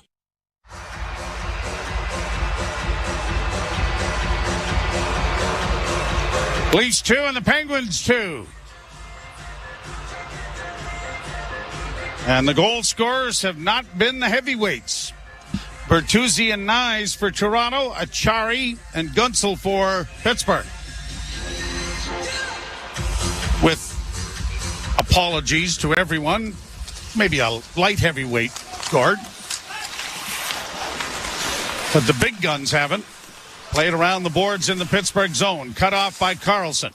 Played up on the right wing for Riley Smith. He couldn't get past Max Domi. It comes back now out at center, and the Leafs will regroup. Nick Robertson. Back to defenseman Riley. A pass up the middle finds Domi in across the line, just out of the reach of Yarncrook. And he'll force the Penguins back in, and then Domi intercepts a pass and centers! And Yarncrook, who was getting spun around, couldn't make contact with the puck. Penguins get it out to Malkin. Malkin in across the line. Malkin into the left wing corner. Now back to the point. A shot wide of the goal. Goes to the far wing. And Domi will bring it back for Toronto. Max, bad pass there. Intercepted easily by Marcus Pettersson. Played by the Penguins back into the Leaf end. McCabe works it off the boards to center. 3:08 left to play in the second period. Penguins back in their own zone. Ryan Shea will send it in over the line and down into the Leaf end. Wall out of the cage. Plays it along for Riley. Riley gets it back out into neutral ice. Penguins bring it right back in again. Bouncing puck to Bertuzzi. Tried to backhand it out, but was knocked down on the play. Penguins back in business with Lars Eller. Eller with a backhand, blockered away by Wall. He kind of fought that one off, and Eller gets the benefit of the rebound. Now a shot, another blocking save made by Wall. Eller plays it around back of the net. Jansen Harkins gets it back to the point. Walking the line, Ludwig. dropped off on the wing. Long shot blocked. Bertuzzi needs to get this thing out, and he does. Tavares will help him out. Made a pass on the right side for Willie. Nylander taken down. Penguins break it back at center. Shea has his partner Jensen Harkin send it into the Toronto end. Leafs regroup it. Matthews, Giordano, Brody, round on the boards far side. No one there. Bertuzzi had broken for the far blue line and wasn't in position to handle any kind of a pass. It comes back to the point. Graves to the far side. Now Letang with a shot. That was blocked. Back of the net for Crosby. Into the slot and another shot. Glove saved by Wall. And he's going to hang on, and well, he does, as the Leafs were being hemmed in. And Joseph Wall able to find a shot through traffic. And he's where you want him as well, Joe. You see him top of the crease. And usually when goaltenders start to struggle a little bit, everything comes back. If I'm a little deeper, it gives him a little more time to read the play. For Joseph Wall, I think it's been a good sign, but the Leafs need to give him a little bit of support. 28-22 shots favor Pittsburgh. By the way, Joseph Wall in his career, he's got one regulation loss on the road this year, but he's 11-1 career away from Toronto. A lead pass at center, knocked in over the line, back of the Toronto net. Jammed at by Benoit, got it up on the wing. Leafs going with 7 defensemen, so Benoit is the extra skater from the other night. A centering pass, another save made by Wall. Oh, he went pillar to post on the far side and got a piece of equipment over there to block that. Penguins buzzing again, though. Nyes trying to play it up the boards. I think Benoit has broken his stick. Leafs are in trouble here. They've been hemmed in. Carlson over on the far side, a shot. That went wide from Carter. Kept alive to the blue line. Carlson once more. Left wing side, centered again. Carlson a shot, and it was slowed up enough to allow Wall to get there and cover up, and we got some shoving going on behind the Toronto goal. The veteran Jeff Carter is right in the middle of it, but Joseph Wall does the smart thing. He realizes he's got a defenseman on the ice with a broken stick, or no stick, and is able to hold on and get this play dead. Then it was after that. There was a play earlier. Carter took a shot and just off a leg and up over top of the net. 35 seconds to go here in the second of a 2-2 game. Face off again in the Toronto zone, and it has been down in this end of the rink for the better part of half a period, I would think. Another shot from the point, and another glove save by Wall. His 30th save of the game.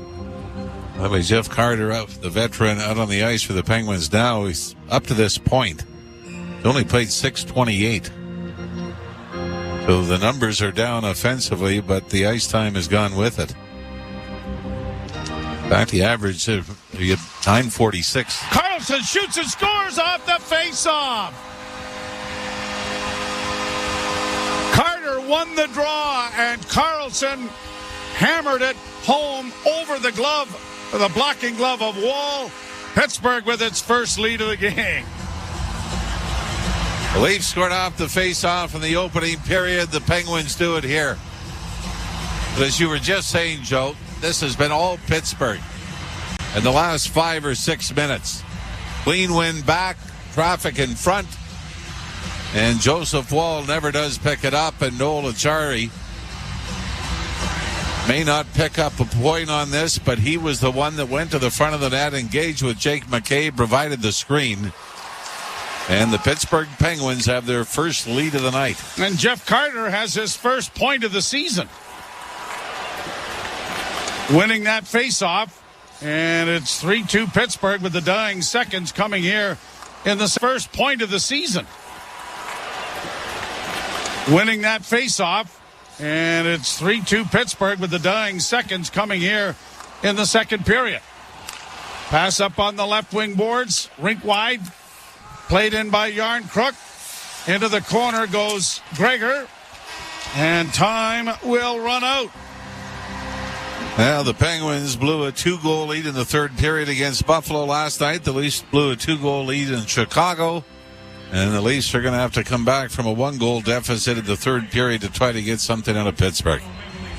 Jim Taddy along with Frankie Corrado standing by with our second period intermission. You're listening to Molson Leaf Hockey on TSN 1050 and the Maple Leafs Radio Network.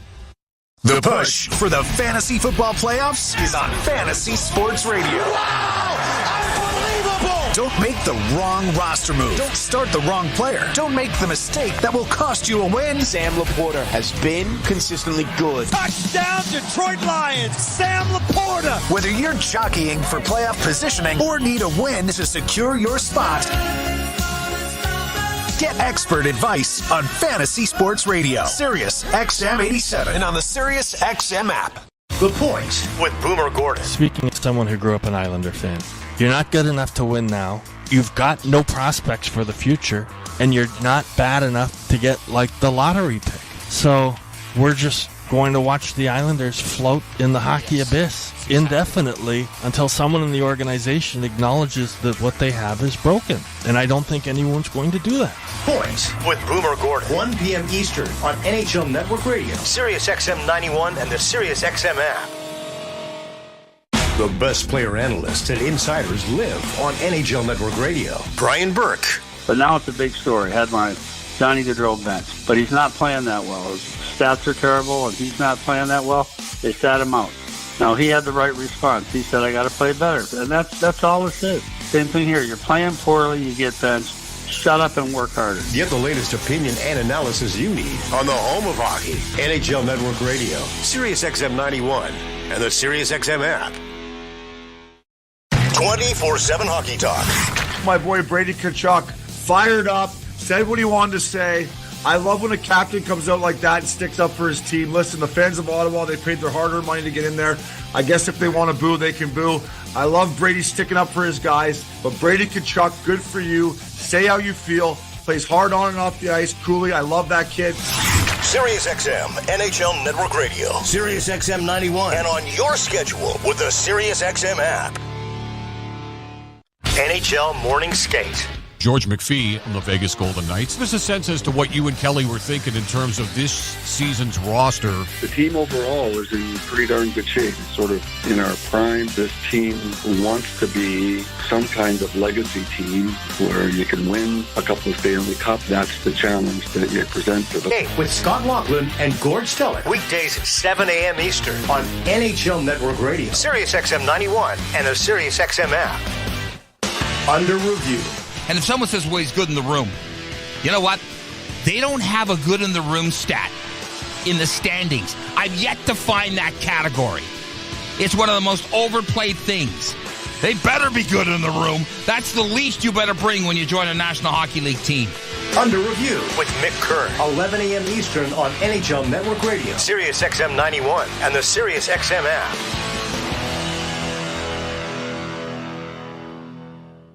If you're a soccer fan, you know that this music means one thing. The Champions League is on Sirius XM FC. Hat-trick for Erling Haaland. Kane scores! The top teams from around Europe are battling for club soccer's holy grail. Real Madrid do what they do best. What a start for Inter! Hear all the top Champions League matches all tournament long on Sirius XM FC 157 and streaming on the Sirius XM app. Want it? Molson Canadian Leafs Hockey is on TSN 1050 and the Leafs Radio Network. The Leafs live here.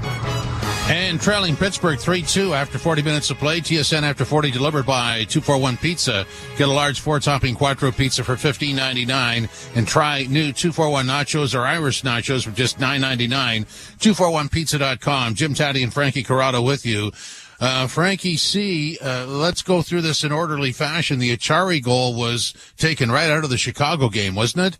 It was, and there's a little bit of an issue on that goal, and I think a lot of people are going to pin the blame on TJ Brody because ultimately he's the player who gives the puck up behind the net. But for me, it's not TJ Brody who's at fault on that goal.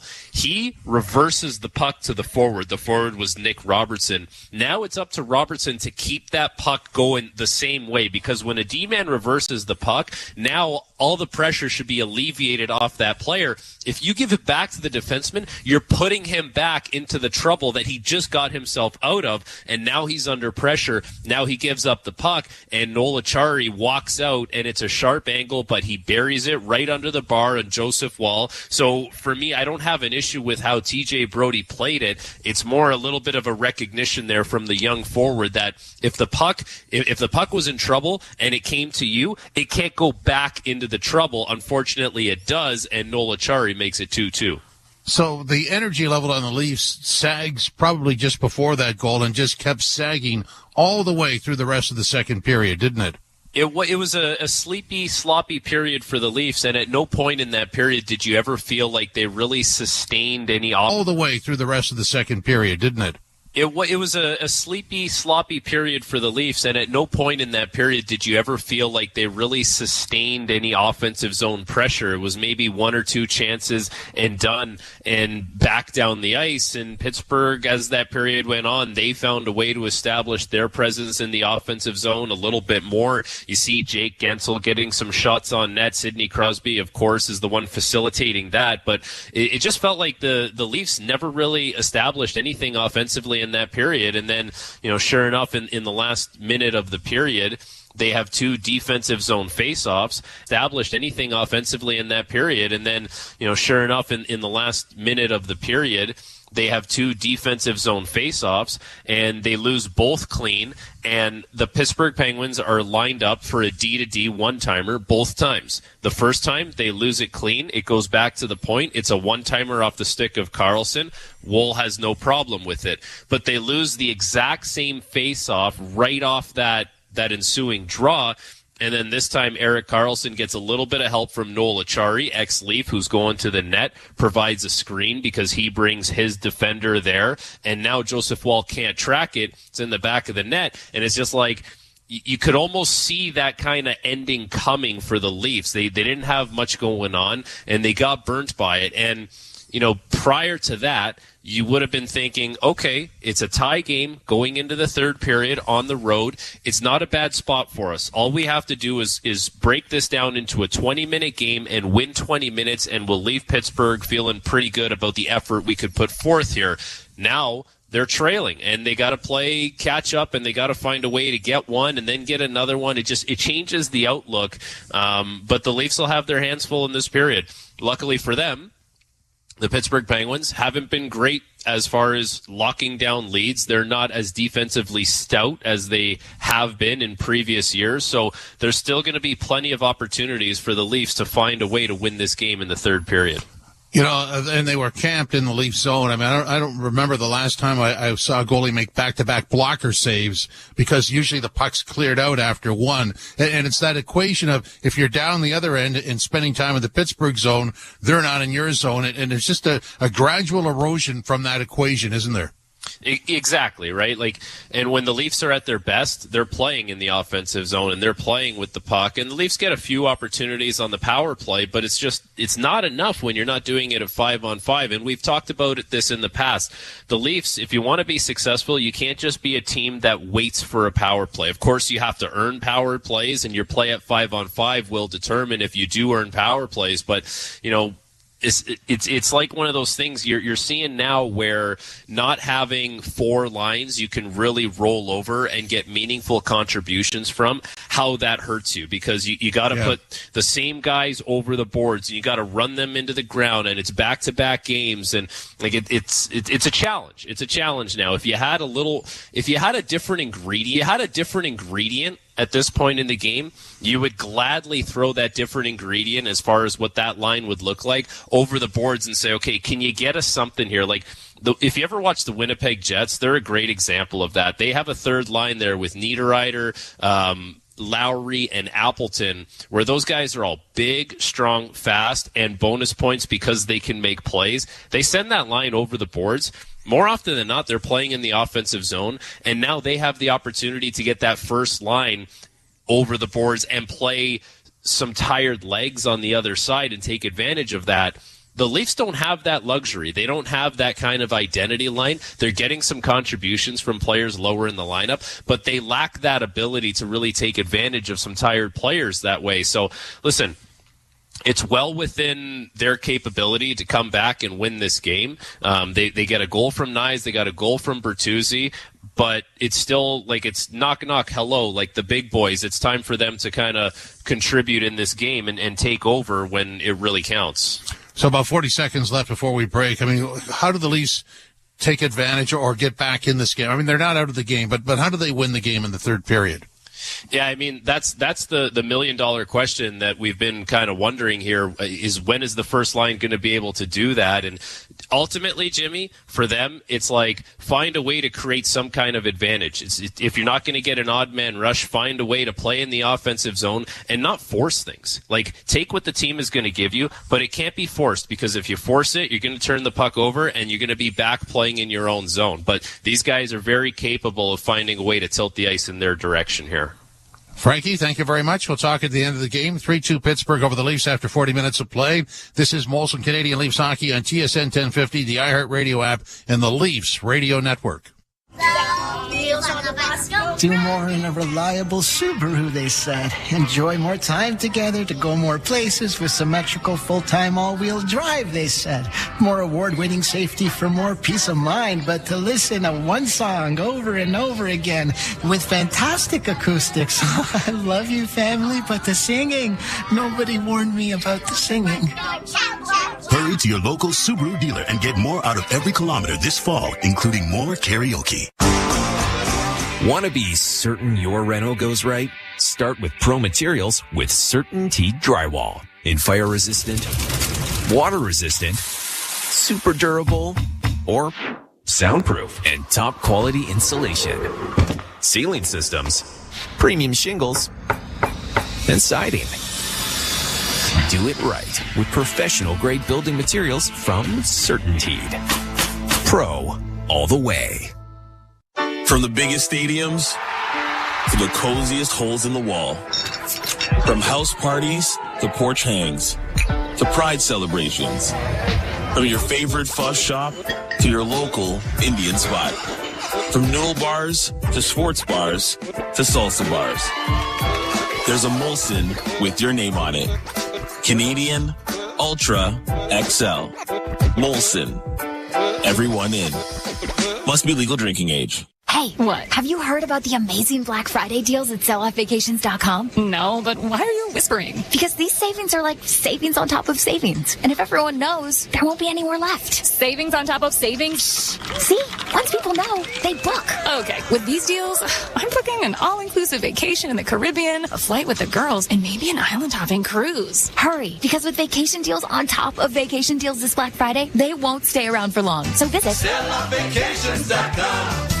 Amazon's got the best deals on Black Friday. Oh, the best deals are on Cyber Monday. Friday comes first when it comes to saving. Monday's worth the wait for what you've been craving. Deals so good it'll feel like stealing. Real cool message, could you make it less appealing? What's with the beef? You can get that too. Won't you call us? What's triggering you? Whichever day you're shopping on, you'll save a bunch at Amazon. On Black Friday, Cyber Monday too.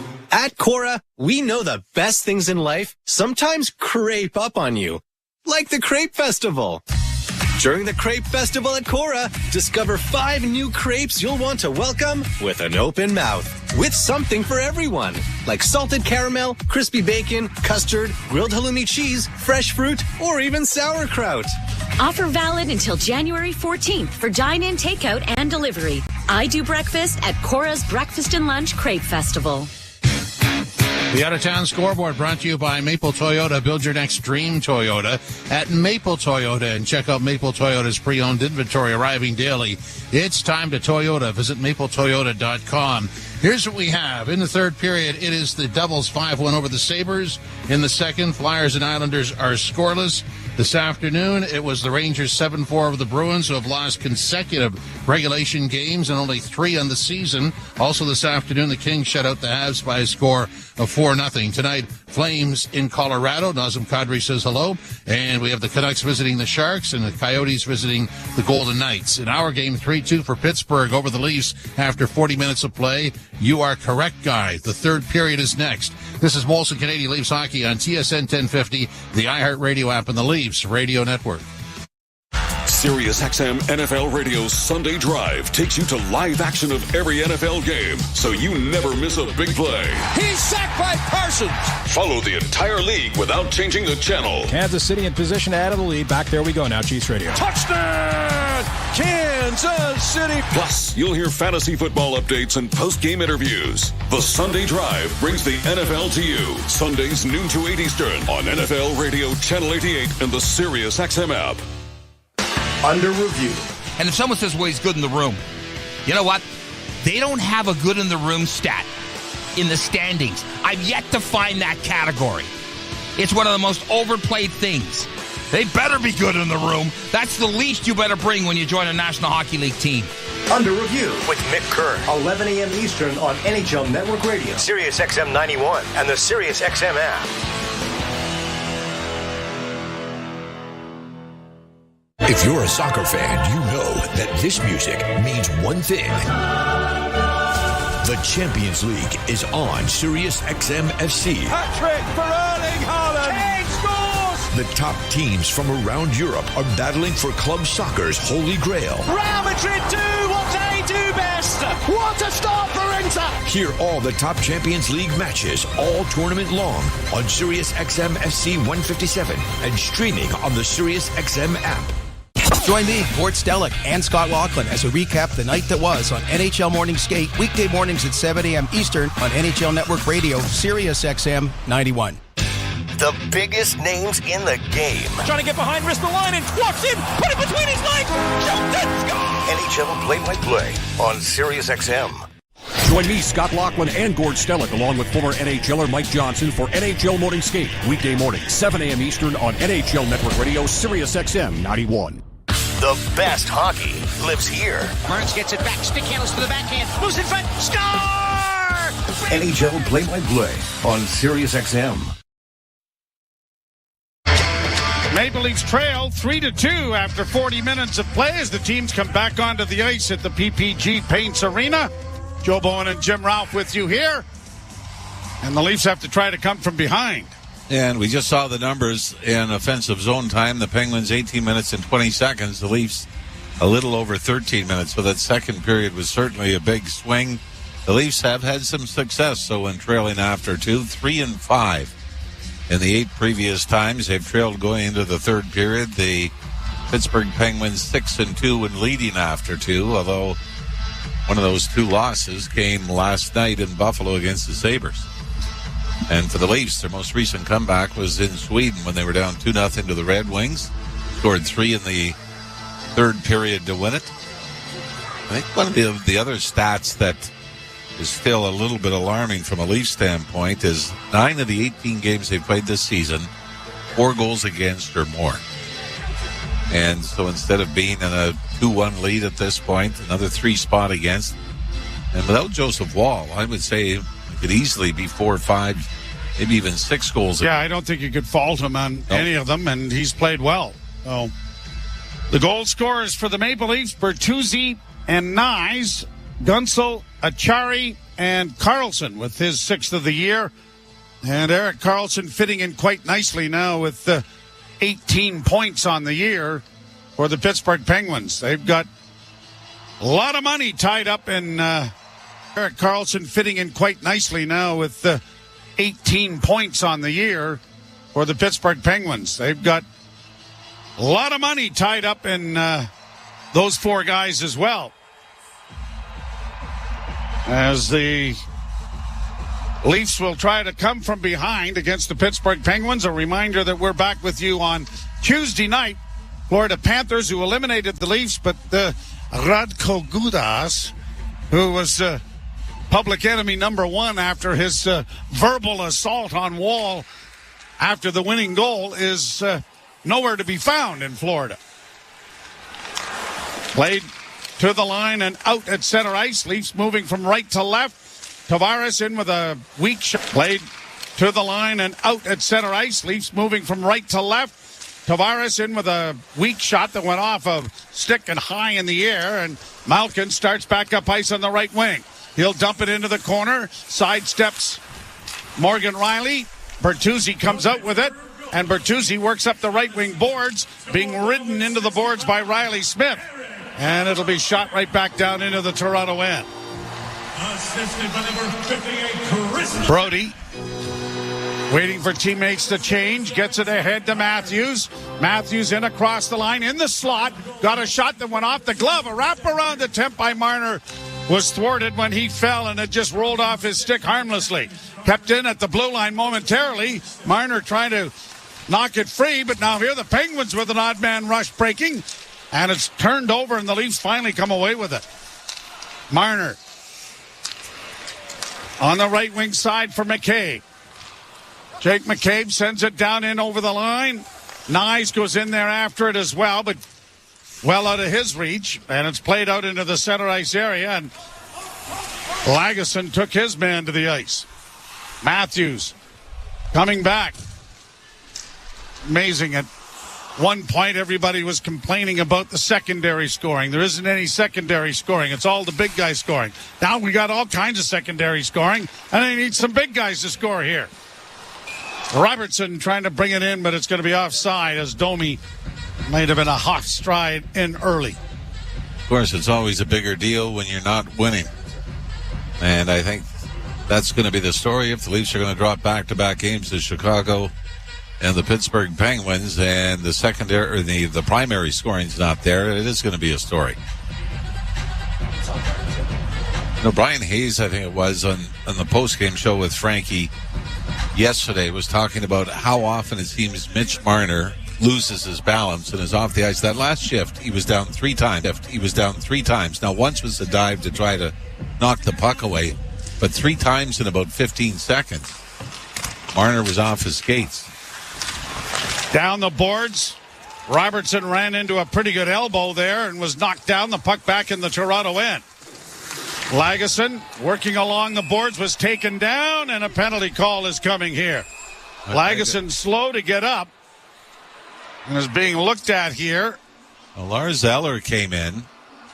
I don't know if he was chirping Lagesson or not, but you might have heard the instruction from the official. Leave right away, yes. Zohorna's getting the penalty. The Leafs will get the third power play of the game, which evens that statistical piece up. Boy, now it's boarding. Could have been a cross-check as well. You'll remember Big Zohorna got into a couple of games with the Leafs last year, scored a goal in Ottawa. I believe it was his first game with the Leafs. Maybe Kyle Dubas liked what he saw enough in those 2 games to sign him in Pittsburgh.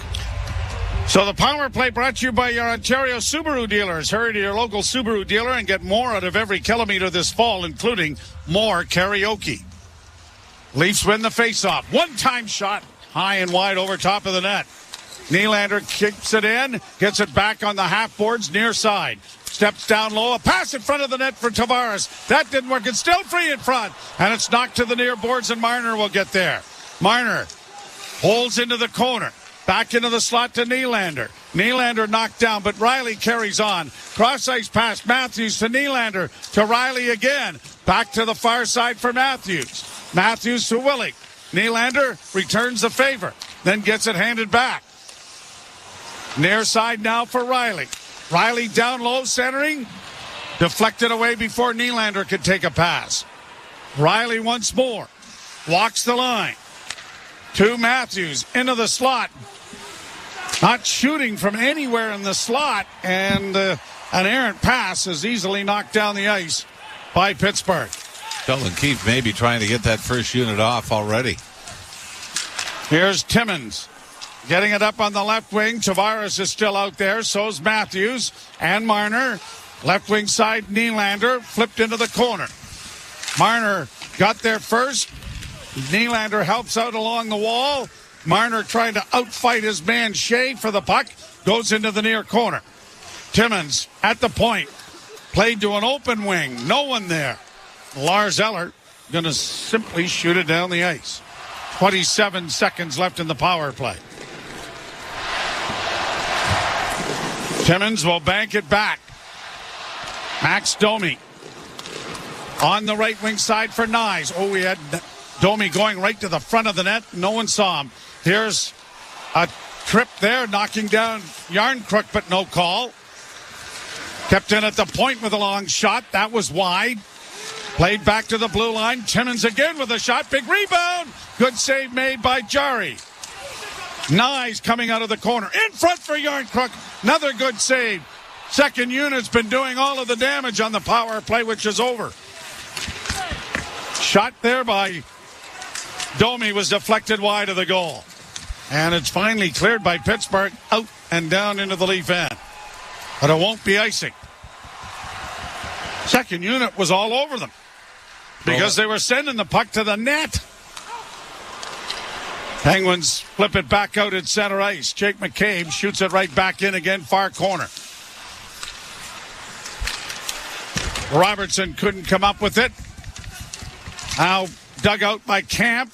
Robertson for McCabe, a pass in front. Oh, beautiful feed from McCabe, and Noah Gregor couldn't redirect it. He got a stick on it, but he sent it just wide. Brody. Leafs trying to put a couple of shifts together here and keep the pressure on. But the second power play unit has certainly been much better than the first. Here's Bertuzzi in on the wing. Shot over top of the goal. Nylander chipping it back to the net for Tavares. To Bertuzzi. Play unit has certainly been much better than the first. Here's Bertuzzi in on the wing. Shot over top of the goal. Nylander chipping it back to the net for Tavares. To Bertuzzi. To Giordano. A shot. That was kicked away by Tristan Jarry. And the Penguins get it out. Brought in on the left wing. Riley stands his man up, but the puck goes free. Letang trying to play it back to the net. Crosby gets it back to the point. Letang has it knocked out by Bertuzzi to center. Leafs are getting a change in. Crosby gives the puck away, and it is brought out by Nylander. Through center with Nyes. Nyes with a shot! Oh, and it's just off the mark wide. Cleared into the bench area and out of play. Great chance off the rush. Middle of a line change. And Willie Nylander finds Matthew Nyes on the left wing side. 2-on-1 break, and that was after the Penguins turned the puck over just inside the Leaf line. Because you're right, the second power play unit kept things simple, get traffic in front, throw the puck there. And after that, the odd man rush. Tristan Jarry may have just got his glove on it. Just a piece of the leather. I think you're right. Third period brought to you by Molson. Whether it's Canadian, Ultra, Export, or XL, there's a Molson with your name on it. Leafs out shooting the Penguins 6-0 here to start the third period.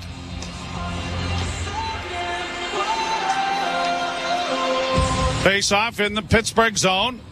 Matthews, Nyes, Marner. For Toronto, the draw scrummed. Marner after it in the corner, can't come up with it. Marcus Pettersson will come out at center with a pass that goes down into the Leaf end. No icing, apparently, says the linesman. Penguins are on to the loose puck. Swung around back of the net by Achari. Far side. Benoit tied up his man. The puck fed around to the near wing. Leafs won't get it out. Penguins centering, pass in front. And a good save made there by Joseph Wall on Carter, who was coming down the chute. And he had to go post to post and get over in front and take it off the chest and hold on. It is 3-2 Pittsburgh. The Leafs pressing. You're listening to Molson Leaf Hockey on TSN 1050 and the Maple Leafs Radio Network. To truly go inside the game of pro football, you need to see things from the player's perspective. Let's go. Every Tuesday at 7 p.m. Eastern, catch the Players' Point. Let's go. Let's bring the energy. Join NFL tight end Colin Thompson and Miami Dolphins fullback Alec Ingold as they break down the biggest stories in the NFL. It's an encouraging way to look at football. The Players' Point. Every Tuesday at 7 p.m. Eastern, only on SiriusXM NFL Radio Channel 88 and the SiriusXM app.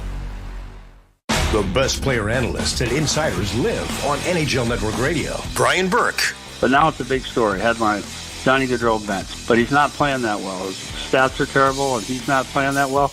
They sat him out. Now, he had the right response. He said, I got to play better. And that's all it is. Same thing here. You're playing poorly, you get benched.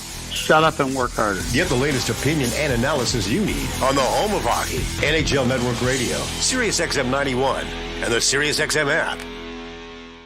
If you're a soccer fan, you know that this music means one thing. The Champions League is on Sirius XM FC. Hat-trick for Erling Haaland. Kane scores! The top teams from around Europe are battling for club soccer's holy grail. Real Madrid do what they do best. What a start for Inter! Hear all the top Champions League matches all tournament long on Sirius XM FC 157 and streaming on the Sirius XM app. The biggest names in the game. Trying to get behind Ristolainen. Walks in. Put it between his legs. Shoots it. Score! NHL play-by-play on Sirius XM.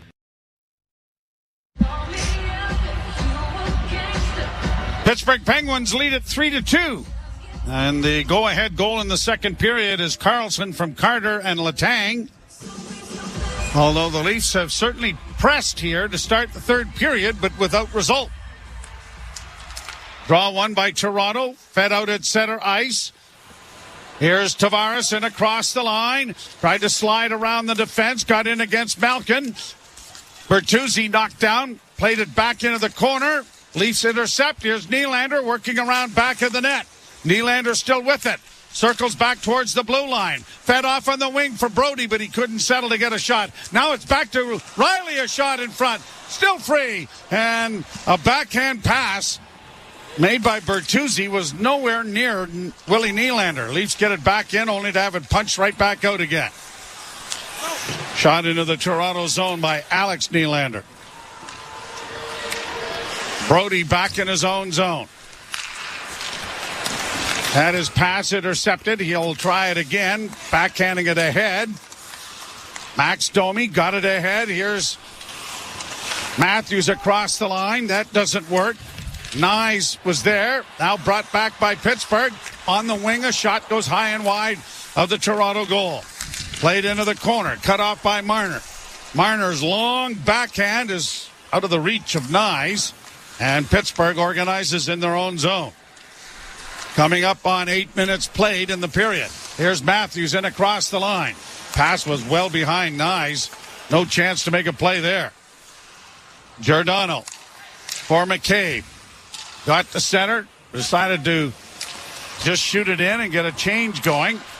And here's Letang in with a long shoot in that is taken on the chest by Joseph Wall, and he's going to hold on. That looked like he got some mustard on that, didn't it? Leaned on her.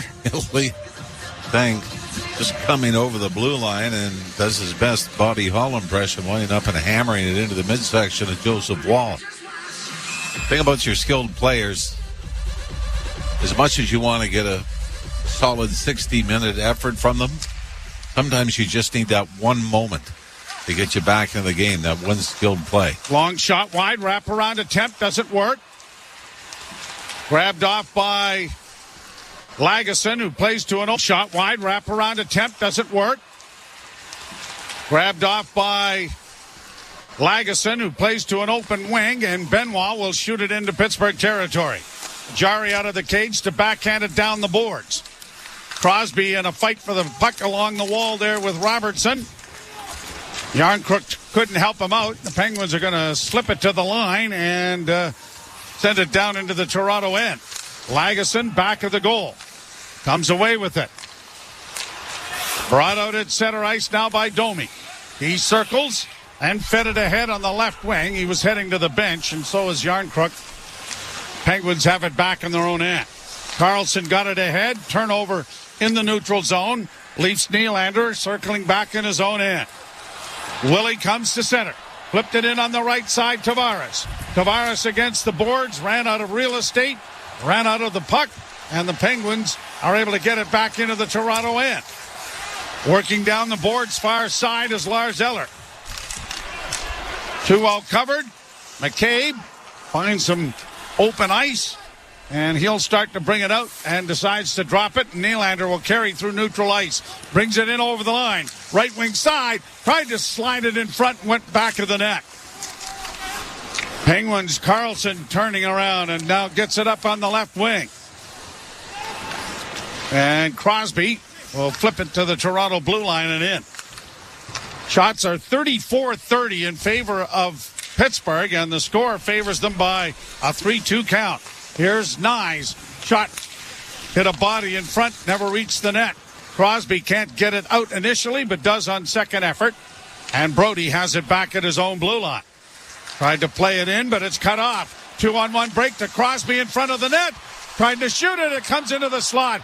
Good back checking there. Not sure who that was as far as the Leaf was concerned, but he may have saved a goal. Brody goes around back of the net. Plays it up to Giordano. Off a leg into Pittsburgh territory. Matthews chases after a loose puck but can't come up with it. Penguins send a rink-wide feed off a body, and that's going to be icing. So it's coming back into the Pittsburgh zone. Hey, I want to thank everybody for coming out to the Markham Santa Claus Parade today. I was Grand Marshal. I asked the big fella, any other parades you think might be in the near future? He said he thinks there's one in Unionville next week, but that's the... No, I said, no, that's not the one I meant. Tis the season, isn't it? Well, it is. Sure it is. Now, how was it? You would have been in a convertible? Yes. It was a lot of fun. Had a great time. Well attended. Long shot taken by Jari. And he's able to hold on. So the Penguins have a 3-2 lead on the Maple Leafs in the third period. You're listening to Molson Leaf Hockey on TSN 1050 and the Maple Leafs Radio Network.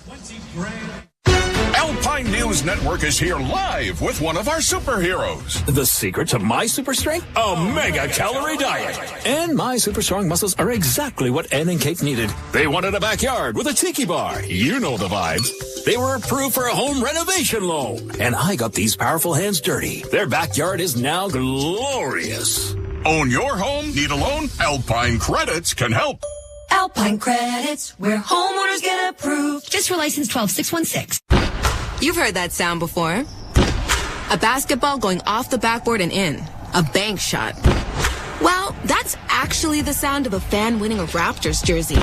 That's the sound of a fan getting a signed Raptors basketball. And that's a fan scoring tickets to the NBA Finals. With the Tangerine Bank Shot contest, every bank shot the Raptors score this season wins a fan a prize. Enter for a chance to win at tangerine.ca/bankshot. Tangerine, that's forward banking. All right, everyone. Step up and down. Left foot, right foot. You're climbing up a trail. Now back in your Subaru with symmetrical full-time all-wheel drive and getting active in the real world. Work those abs. Driving right through the mud and left and right. Keep that core engaged and bend at the knees as you load more to your Subaru. Windows down. Take in that outdoor air and park. Get more value out of every kilometer at your local Subaru dealer, starting with award-winning safety. Pittsburgh 3, the Maple Leafs 2. Well, Leafs with a slight edge in the face-off circle, just winning one more than the Penguins. 26 of 51 the Leafs have won. Although 2 goals in this game, one for each team, have come right off face-offs. I'll take it from here. We've been... I've chewed up a couple of them. So have I. Here's Giordano. Couldn't get a shot through. Gets another whack at it. Another shot was blocked. Giordano with a third effort. No, he'll go to the other side. Sent in by McCabe and it bounced wide of the net. Centering pass in front. Nylander had to go off a leg. McCabe back with it at the point. To Nylander on the right wing. Works into the corner. Going to circle the net again. Stopped up. Goes back the other way. Being hounded there by Lars Eller.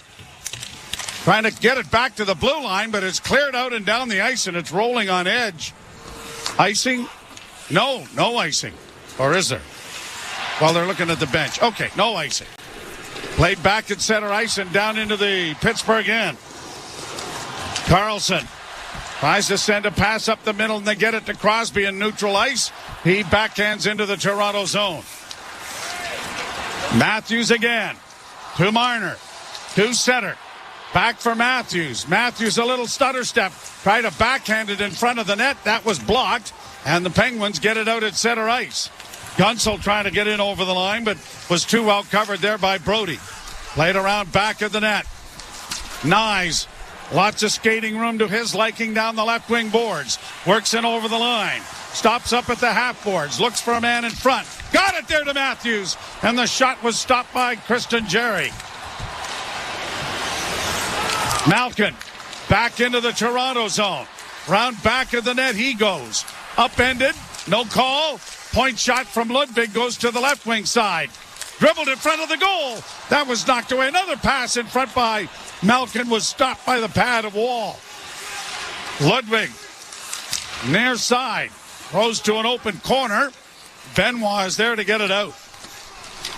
Robertson for Domi.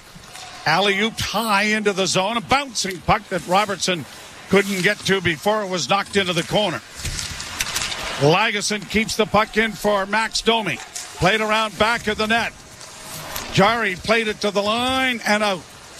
And the Leafs have to regroup. Lagesson back in. Cleared into the far corner. Yarncrook unable to get there in time. Penguins have it back out at center. And now 6 minutes 45 seconds remain in the third. Pittsburgh 3, the Leafs 2. Letang playing it up on the wing.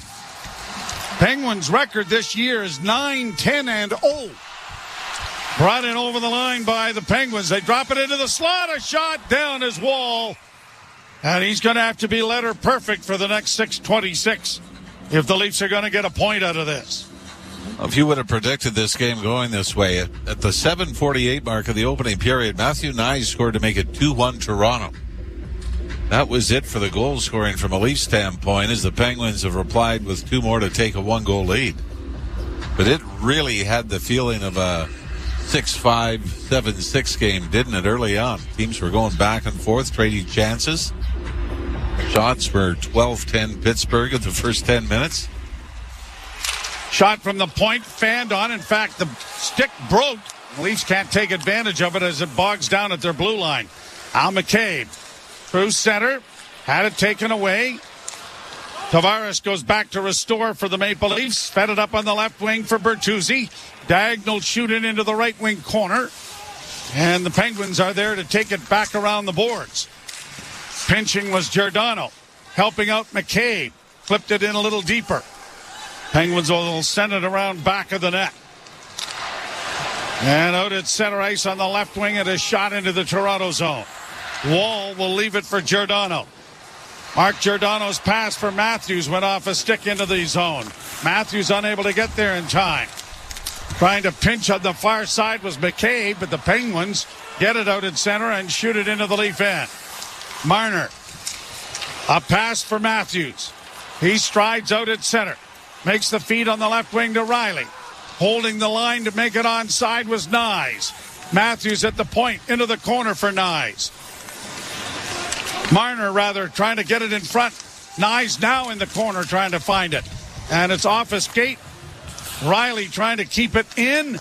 Bouncing puck, shot out and down the ice. And another icing coming here against Pittsburgh. 5 minutes and 2 seconds to go. Third period.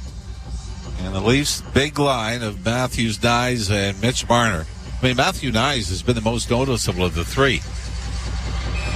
Had some scoring chances. Scored the Leafs' second goal in this game. But the magic of Matthews and Marner has been missing for 7 games now. Nyes 5 shots on goal. Matthews 4. Marner 3. But really other than the goal, not a great scoring chance. Good pad save there by Jarry. Shot by Brody was deflected before it reached the net. Tavares at the blue line. Off a skate was a delayed offside. And now the Penguins send it down into the Leaf end. 4:43 left in the third. Brody circling through center. Backhands it into the zone. Tavares in pursuit, but Shea gets it around to the near corner. McCabe pinches. Gets some help there from Bertuzzi. Around back of the net. And the Penguins have it high and elevated. High stick making contact with the puck. So a face-off in the center ice area. 4 minutes and 37 seconds left to go in the third period. You're listening to Molson Leaf Hockey on TSN 1050 and the Maple Leafs Radio Network.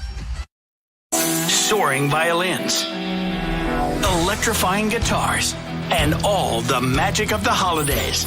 'Tis the season to rock out with Trans-Siberian Orchestra Radio, a brand new seasonal channel hosted and curated by the band members themselves. That's the song that put us on the map 28 years ago. Every time I hear it, it's brand new to me. I hope it is to you as well. Now, for a limited time, exclusively on the SiriusXM app. Search TSO. 24/7 Hockey Talk. My boy Brady Tkachuk fired up, said what he wanted to say. I love when a captain comes out like that and sticks up for his team. Listen, the fans of Ottawa, they paid their hard-earned money to get in there. I guess if they want to boo, they can boo. I love Brady sticking up for his guys. But Brady Tkachuk, good for you. Say how you feel. Plays hard on and off the ice. Cooley, I love that kid. SiriusXM NHL Network Radio. SiriusXM 91. And on your schedule with the SiriusXM app. NHL Morning Skate. George McPhee on the Vegas Golden Knights. Give us a sense as to what you and Kelly were thinking in terms of this season's roster. The team overall is in pretty darn good shape. It's sort of in our prime. This team wants to be some kind of legacy team where you can win a couple of Stanley Cup. That's the challenge that you present to the players. NHL Morning Skate with Scott Laughlin and Gord Stellick. Weekdays 7 a.m. Eastern on NHL Network Radio, SiriusXM 91, and the SiriusXM app. The best hockey lives here. Martins gets it back. Stick handles to the backhand. Moves in front. Score! NHL play-by-play on SiriusXM. You want it. The Leafs have been the busier of the two teams in the third period, but Tristan Jarry has held the fort. 4:18 left to play. And Pittsburgh with a 35-33 advantage in shots on goal. And coming in 6-8-3 on the year for Jarry, but goals against average and save percentage are pretty impressive. Pass up the middle. Nylander couldn't settle it down. Penguins bring it back to center ice and shoot it in. 4 minutes left to play in the third period. Morgan Riley does a nice reverse and then gets the puck ahead. Here's Tavares in across the line. Slides into the corner after it. Chips it around the boards for Nylander. Nylander sends it back from whence it came, but no one there because the Leafs are changing their defense. Played back to the Toronto blue line. Giordano gets it out. Now has it handed back to him as the Tavares line is heading to the bench.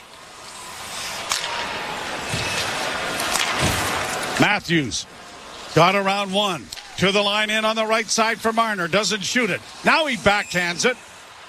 Didn't get much on that. Tristan Jarry had very little difficulty handling that. And Matthew Nyes was on his way to the front of the net, but by the time he got to the doorstep of Tristan Jarry, the Pittsburgh goaltender had already inhaled it and kept it up against the crest for the faceoff.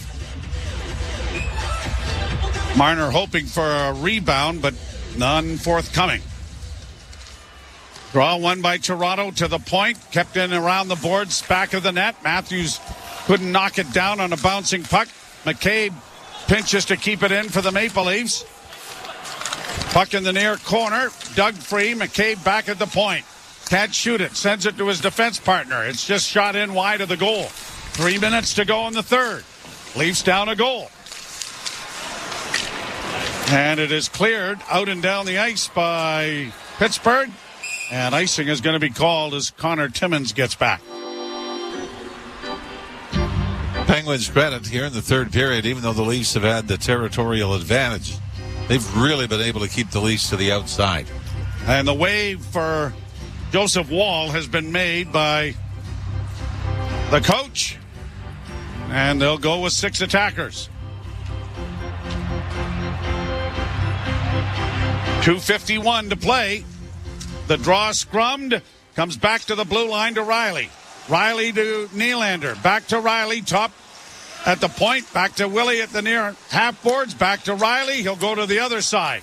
Puck outside the box. There's a shot. A rolling puck. Came to the side of the goal. Oh, my. Great chance for Bertuzzi there.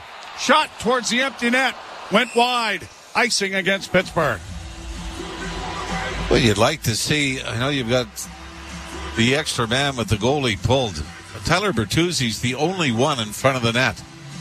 Got everyone else off to the side. And if Mitch Marner or Austin Matthews, if somebody else is in front, Joe, somebody else might have been able to get to that loose puck first. Well, you got an extra guy. Nylander has the stick slashed out of his hands. Now, is able to get it back to the point, a shot, and that went high. May have gone off the crossbar. Here's a loose puck in front of the goal again, but it's cleared high to center ice, and the Leafs have to go back for it. 2:11 to play. Riley to Nylander. Drop back. Up for Matthews. Down the boards and in. Matthews into the left wing corner, driving the net, goes around back of the goal. Centered it in front. Jarry makes the save on a one-timer set up by Matthews. Nylander's upset about a non-slashing call. But Tristan Jarry, it looked like the Pittsburgh defenseman got clipped maybe by a Bertuzzi stick. Then John Tavares got tied up. That was Pettersson that tied him up and threw him down. But you're right, I think Nylander was upset about having the stick slash out of his hand a little earlier. But Tristan Jarry has been absolutely spectacular. Has not given up a goal since 7:48 of the opening period. 14-4, the Leafs have outshot Pittsburgh this period, and they have called a timeout to give the big boys an opportunity to catch their breath. 1:55 left to go in the third period. Guy Boucher drawing something up. You don't agree, though? You would rather have more guys overloaded to the front of the net? I mean, you got Tyler Bertuzzi by himself in among three Penguins. Yeah. And they're pretty much saying to the Leafs, shoot all you want from the outside. Our goaltender's going to snag it up. Well, let's see what happens here. And Crosby will come out and take the draw for the Pittsburgh Penguins.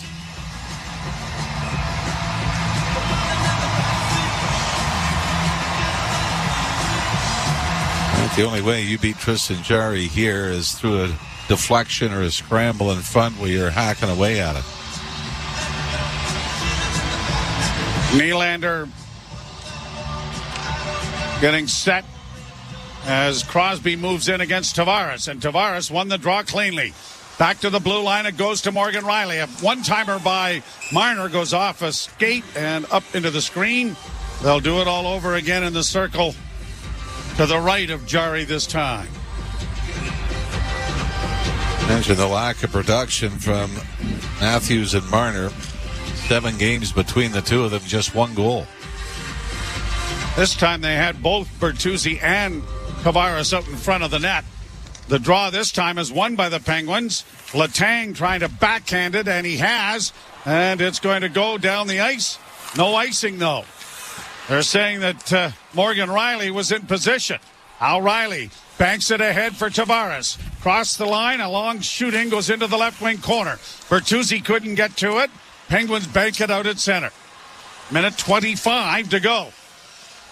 Marner circles back in his own zone. Works to the line. Left wing feed, Matthews. Going wide. Matthews goes back in the round, back in front. Tried to slide it out in front. No one home. Back to the point. It goes to Nylander. Matthews in the corner. Willie again. Stumbled. Still trying to find the puck. And did a great job of trying to keep it in. But then the Penguins have set it down the ice. And a late call for no icing by the official. Leafs get it up over the line. Nylander has it taken away. Shot out at center ice, Giordano. For Marner. Tried to get it in over the line to Tavares. Tavares can't get it in deep. 35 seconds left. Leafs have to evacuate. Jarry took a look at the empty net, thought, nah, I don't think so. Played out at center ice. Here's Matthews. Back in for Nylander. Circles. Back to the point. One-timer is deflected wide of the net. Nyes can't get to it. Penguins get it out with a dozen seconds to go. Played down into the Pittsburgh zone. And an icing call coming against Toronto. 7.8 seconds. And really after the timeout, the Leafs don't threaten. Really, Nylander was the one that's trying to get the most of the net, but even some hesitation from Willie caused him to lose the puck, and Penguins were eventually able to clear. It looks like Willie Nylander is going to go, Joe, back-to-back games without a point after that great point streak to start the season. And as the puck is dropped, it's played out at center ice. And down into the Pittsburgh zone, and that'll do it.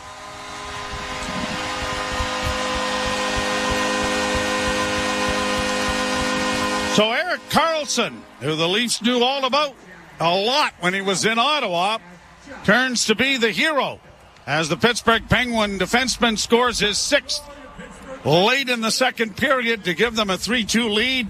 And despite a good push by the Maple Leafs in the third period, they are unable to find the equalizer. Yeah, Tristan Jarry was absolutely brilliant in the last 2.5 periods of this game.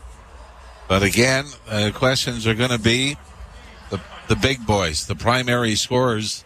And Willie Nylander was able to sort of masquerade that for a while because he was the one always coming up with the big play. But on this night, again, back-to-back games for Nylander. And as we've already mentioned, Austin Matthews and Mitch Marner in their last 7 games have combined for 1 goal during that time.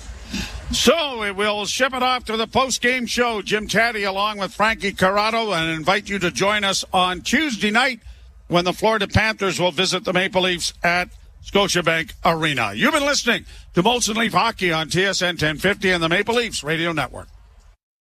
They are among the greatest to ever play their sports. A game-winning home run by Derek Jeter. They are legends and icons. The Lakers take the lead on Magic Johnson's running skyhook. And you can hear them right now on the Sirius XM app. We got Magic Johnson here. Everybody got all these shows. They've been hounding me. I said, I'm only doing one, and that's Eddie Johnson. Anytime you guys need me, I'm here. The legendary Derek Jeter. Welcome to Black Diamonds. Thanks for having me. I've been waiting for the invitation. And for access to the game's greats, rely on the leader in sports audio. Sirius XM and the Sirius XM app. The Points with Boomer Gordon. Speaking as someone who grew up an Islander fan, you're not good enough to win now. You've got no prospects for the future, and you're not bad enough to get, like, the lottery pick. So we're just going to watch the Islanders float in the hockey abyss indefinitely until someone in the organization acknowledges that what they have is broken. And I don't think anyone's going to do that. Points with Boomer Gordon. 1 p.m. Eastern on NHL Network Radio, Sirius XM 91, and the Sirius XM app. The best player analysts and insiders live on NHL Network Radio. Brian Burke. But now it's a big story. Headline, Johnny Gaudreau bench. But he's not playing that well. His stats are terrible, and he's not playing that well. They sat him out. Now, he had the right response. He said, I got to play better. And that's all it is. Same thing here. You're playing poorly, you get benched. Shut up and work harder. Get the latest opinion and analysis you need on the home of hockey, NHL Network Radio, Sirius XM 91, and the Sirius XM app. 24/7 Hockey Talk. My boy Brady Tkachuk fired up, said what he wanted to say. I love when a captain comes out like that and sticks up for his team. Listen, the fans of Ottawa, they paid their hard-earned money to get in there. I guess if they want to boo, they can boo. I love Brady sticking up for his guys. But Brady Tkachuk, good for you. Say how you feel. Plays hard on and off the ice. Cooley, I love that kid. Sirius XM, NHL Network Radio, Sirius XM 91, and on your schedule with the Sirius XM app. NHL Morning Skate. George McPhee on the Vegas Golden Knights. Give us a sense as to what you and Kelly were thinking in terms of this season's roster. The team overall is in pretty darn good shape. It's sort of in our prime. This team wants to be some kind of legacy team where you can win a couple of Stanley Cup. That's the challenge that you present to the players. NHL Morning Skate with Scott Laughlin and Gord Stellick. Weekdays 7 a.m. Eastern on NHL Network Radio, Sirius XM 91, and the Sirius XM app. Under review. And if someone says, well, he's good in the room, you know what? They don't have a good in the room stat in the standings. I've yet to find that category. It's one of the most stat in the standings. I've yet to find that category. It's one of the most overplayed things. They better be good in the room. That's the least you better bring when you join a National Hockey League team. Under Review with Mick Kern, 11 a.m. Eastern on NHL Network Radio, Sirius XM 91, and the Sirius XM app.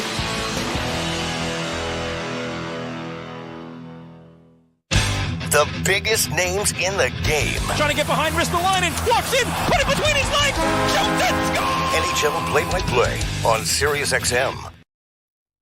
Game night on TSN 1050 and the Leafs Radio Network. The Leafs live here. And getting over a 3-2 loss in Pittsburgh tonight. So this weekend did not work out for the Leafs. Welcome to the Leafs post-game show. Leafs Game Night on TSN 1050 and the Leafs Radio Network.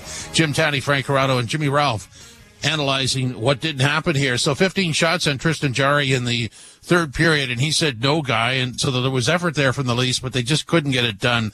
Ralphie, it's sporadic effort here. Maybe effort's not the right word. Sporadic execution in this game was kind of an odd look, wasn't it? Yeah, you know what, Jim and Frankie, the one similarity I found from the game yesterday in Chicago and the game tonight, yesterday they get a 1-0 lead in the first period, dominating, get a power play, it goes flat, they go flat.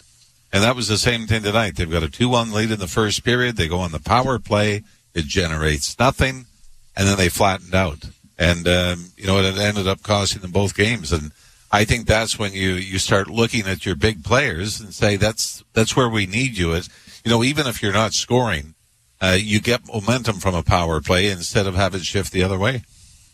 Ralphie, I'm watching this game, and we're all seeing the same thing. The first line is not really controlling the game, not taking over the game. If anything, they're just another line out there. And then I start thinking, well, is this maybe just the team? Like, is this how good they are? Or do we have too high of expectations for them maybe? Like, where are you at with where this team is and where they could be potentially? Well, I mean, I think the expectations, Frankie, were they were going to be an upper tier team, like an elite team just based on the talent that they've got. But I think when you look at, you look at Boston, you look at the New York Rangers, you look at Vegas, you say they're not there, at least not at this point. And, the losses, I mean, Pittsburgh's going to fall into this category as well. The number of losses they've had against teams that missed the playoffs last year. 2 to Chicago, lost to Ottawa. Now with Pittsburgh, lost in Nashville. And those are, the elite teams look after those games. And they control the game well, and they get something out of it. So I think that's really has sort of been a long time concern for this group. Is how they play against teams that have been struggling. And, they get a team now where Pittsburgh was struggling coming into this game and weren't able to take advantage of it. And as good as Tristan Jarry was, the Penguins really did a good job of keeping the Leafs to the outside. And the one thing I was a little surprised at is, you have the goalie pulled late in the game trying to get the equalizer, and you've got one guy in front of the net, and that's Tyler Bertuzzi. And you remember that one shot did one guy in front of the net, and that's Tyler Bertuzzi. And you remember that one shot did kind of the rebound sort of popped out to the side, but you had everybody else, 15 feet off to the side from the net and nobody there to jump on it. I guess the concern, I know we've talked about this many times, is 19 games in, you have 5 regulation wins. Another game you're at the quarter pole. That's kind of concerning, isn't it? Yeah, it's a little bit scary. I mean, if overtime goes the other way, I think they're 5-3 in overtime still this year. If that's the other way around, I think there's you're doing some backpedaling. But yeah, I think there are concerns. Like Joe was saying earlier in the broadcast, he said, well, there were concerns with no secondary scoring, and that started before they went to Sweden. They had the fourth line scored twice in the win over the Vancouver Canucks. And then it was, Bertuzzi's not going well. Then you saw Bertuzzi catch fire in the third period against Detroit. And the fourth line, again, you get Ryan Reeves scores in the game against Chicago, and now it's coming full circle back to the big guys not scoring. And Willie Nylander was able to sort of mask that with his heroics when Matthews and Marner went a little bit dry. But it's a pretty scary stat, and I don't mean this to sound as smart ass as I'm sure it will, but when Ryan Reeves has as many goals in the last 7 games as Marner and Matthews combined, that's got to be a concern. You sound like Torts when you sound like Torts, Ralphie, when we were playing one night, Vancouver. We were in Detroit, and we lost. It wasn't a great game for our team, but David Booth had an unbelievable game. And Torts after the game said, "Yeah, when our best player is David Booth, we have no chance at winning that game. Good for David Booth, but bad for us." And I think the sentiment applies here with this team. I don't know if you found it odd that they went 11-7 tonight, but I did, just based on the fact that it's back-to-back. Applies here with this team. I don't know if you found it odd that they went 11-7 tonight, but I did, just based on the fact that it's back-to-back games and you went to overtime against Chicago, and you had to run your best players into the ground in that game. And tonight, you know you're going to have to run your best players into the ground again. And you take a look at the ice times. William Nylander's over 26 minutes. Austin Matthews 24. Mitch Marner's 24 minutes. I don't know. Like it seemed like they needed a different element up front. And maybe the fourth line with McMahon and Gregor and Camp could have provided a different kind of energy, a different kind of spark, because it was really hard to differentiate what Camp could have provided a different kind of energy, a different kind of spark, because it was really hard to differentiate what the 3.5 lines were bringing to the table tonight. Yeah, I know you saw Yarncroc and Willie Nylander get some shifts there. And I think what it does, too, is Noah Gregor is somebody that I thought was noticeable again tonight, handling the puck and taking it to the net. But, now when you've only got 2 extra forwards, you're trying to mix and match to get them some ice time to be effective. And I'm with you. I thought it would have been, kind of the no-brainer to get, if Reeves was coming out, that you put Bobby McMahon back in, because, they're a unit that had success in that Vancouver game, before they went to Sweden. And, they're a unit that had success in that Vancouver game, before they went to Sweden. And, you make that change after one overtime loss. Well, actually, you made the change before the Chicago game. Yeah. And, it turns into back-to-back losses coming back from Sweden. But I'm with you. Back-to-back, you don't want to be pressing your top guys too much. And let's face it, just about every game the Leafs have been in has been a dogfight, a 1-2 goal game. Games that they haven't been able to control. Sometimes they get away from them, and a lot of times they're out of a game and they find a way to get back into it. And so you're going to need your big boys, but man, to lean on them back-to-back nights is asking a lot. Well, I mean, you go back to the road wins in Washington, which was goalie sponsored, in Dallas, and those are both 4-1 wins, and the 5-2 over Vancouver. Those 3 wins, and then the rest of the games are somewhat similar, aren't they? Yeah, and you're right though. I mean, remember it was Joseph Woll was the I think it was the first star in both those games against Dallas and Washington, and gave them an opportunity to win. And I guess you go back to the Vancouver game. Is probably the most complete game of the year. Only give up the 2 goals against, and they did hold Pittsburgh to 3 tonight. But I'm watching the empty net, because coming in, half the games, 9 of the 18 games coming into this one, they'd given up 4 goals or more. So they're, when you've got one problem, you think it's a little easier to fix. But when the problems start to multiply, where it's goals against, and then it's not getting secondary scoring, then it's a primary scoring. It seems like when you got a rug that is too small for the floor, and you keep pulling it one way, and there's a space on the other side, and you keep going back and forth saying, I don't know, we're going to make this work. But that's what it seems to be for them, that they just can't get everything in order to go on a run. I mean, I know they had a 4-game winning streak, coming back from Sweden, but it just seems that they haven't found a way to be in sync offensively and defensively and get the most out of everybody.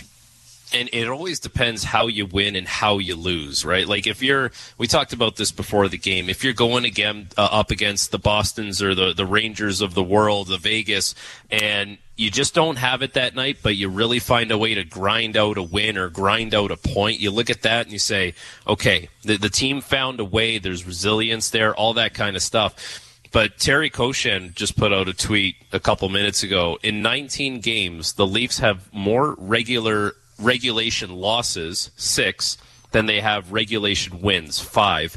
It's early. Then they have regulation wins, 5. It's early, and you don't want to cause panic. But when I see that, and then I see the product on the ice, there is quite a bit of cause for concern right now. Yeah, and I'm not trying to brag, Frankie, but if you would have given me a couple of hours, I would have been able to come up with that too.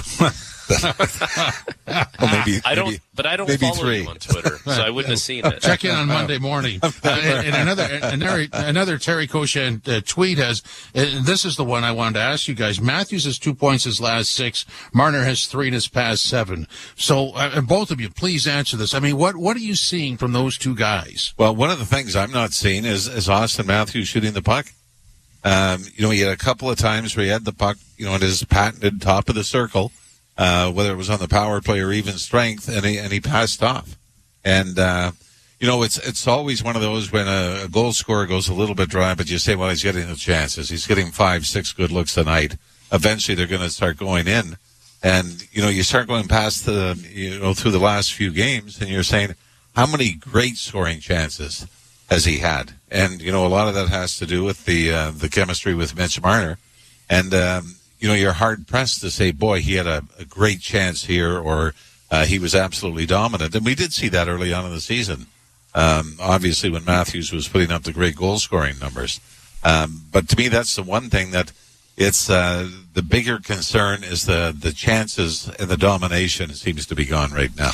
The one thing I kind of pointed out before the game, Ralphie, and like the Nylander line has been so good at almost like blowing things out of the zone, so then there's a little more of a pocket of ice to skate with the puck underneath. And it just felt like the first line with Matthews and Marner, they were always having to get through 5 players to get into the offensive zone. And then once they got in the offensive zone, it's like everyone was back, they were protecting the house, and things felt like it was on the outside. And like, obviously the first line is going to get the tougher matchups, and that opens things up for the Tavares, Nylander, Bertuzzi line.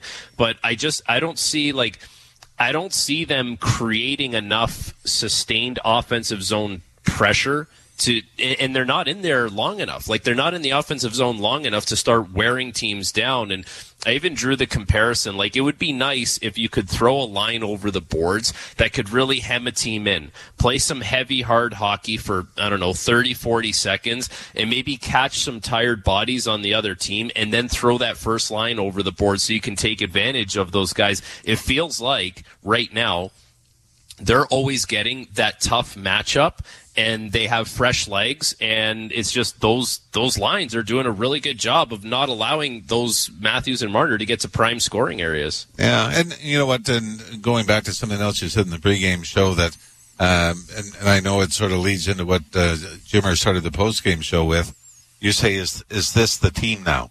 And like you said, Marner has a 99-point season last year. Not every year is going to be a career year. Is this... and this is not a prediction, by the way, by any stretch, but is this a season where maybe they struggle or stumble to get into the postseason, and then they find something magical that way? Much the way the Florida Panthers did last year. But it'll be interesting to see, how it plays out and what moves need to be made until then. Ralphie, thanks for hanging around. Appreciate it. All right, I'll be in the car in 5 minutes, so say my name. Okay. What's the over-under? Is it 4 or 5 or 7? 7. Oh. Thanks, Brian. Thanks, boys. Thank you, Jim Ralph, departing the studio. I can't wait for this one, Taddy. Yeah, Ralphie made a good point earlier on. I just want to touch on that really good point that Ralphie made. We'll save that one for later. Okay, that's 2. As he was going through that, describing the difference in Austin Matthews particularly, I mean, he started the year like a house on fire. And I don't know what's happened there. And Marner is, both these guys are puzzling to me because you know what they're capable of. Yeah, and you know what? We're going to sit here and we're going to look back at this game. We're going to look back at the Chicago game, and we're going to try and figure out how the first line can get going. And Sheldon Keefe and the brain trust there and all the coaching staff that they have, they're going to go through every chance that these guys have had the last little while and try and see if they can find something. It might just be the slightest of things that can help this line break through. But it just seems like they're a little stagnant, they're a little stale, and it doesn't seem like there's a quick fix or a quick solution on the horizon. And maybe it is one of those things, Jimmy, where it's like you just got to work through some stuff. You have to work through some stuff, and at some point things are going to break through for you.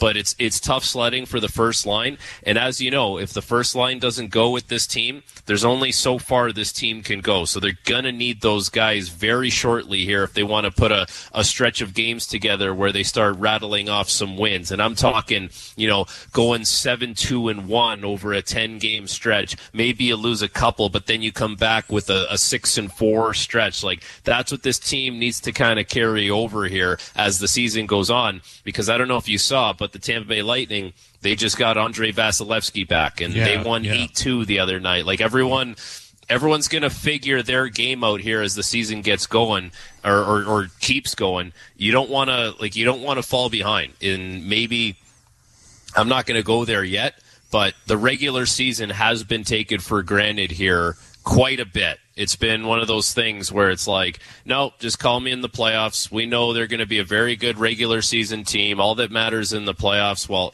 right now, they're not playing like a very good regular season team. So that should sound some alarm bells within the organization to try and figure this out here and get the team headed on the right direction. I have a Marner-Matthews question that's going to happen on the other side of the break. 3-2 Pittsburgh wins. This is Leafs Game Night on TSN 1050 and the Leafs Radio Network. Do more in a reliable Subaru, they said. Enjoy more time together to go more places with symmetrical full-time all-wheel drive, they said. More award-winning safety for more peace of mind, but to listen to one song over and over again with fantastic acoustics. I love you, family, but the singing, nobody warned me about the singing. Hurry to your local Subaru dealer and get more out of every kilometer this fall, including more karaoke. Alpine News Network is here live with one of our superheroes. I run at sonic speeds, but I'm not as quick as the fastest computer. And that's exactly what Sam needed. She runs an IT firm and needed an upgrade. Within 24 hours, she was approved for a business loan. After, I stuck around to play some online games. My legs might be fast, but my thumbs, even faster. Own your home? Need a loan? Alpine Credits can help. Alpine Credits, where homeowners get approved. Just for license 12616. Want to be certain your reno goes right? Start with Pro Materials with CertainTeed Drywall. In fire resistant, water resistant, super durable, or soundproof and top quality insulation. Ceiling systems, premium shingles, and siding. Do it right with professional grade building materials from CertainTeed. Pro all the way. Leafs Game Night, the post-game show on TSN 1050 and the Leafs Radio Network. Jim Taddy and Frankie Corrado with you. So Frankie C, and again, it's got nothing to do with Nyes.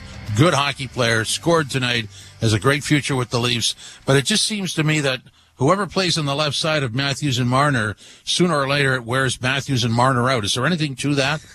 I don't know. Actually, you and I don't disagree on much, and I'm not sure I agree with you on this one. I thought Matthew Nyes had a really strong game tonight. And he did. Out of all three of those players, he was the only one that looked like he had any kind of impact on the game. He scored a goal. He was really good when he was matched with Jarnkrok at times, and he was really good when he was playing with Matthews and Marner. And I do understand the sentiment behind it, because it's like, we've seen some players come playing with Matthews and Marner, and I do understand the sentiment behind it, because it's like, we've seen some players come and go on that line, and sometimes that line can go stale. But the third piece of that line shouldn't have any bearing on what Matthews and Marner are able to do. It should be a fairly interchangeable piece, because let me phrase it to you this way, Jimmy.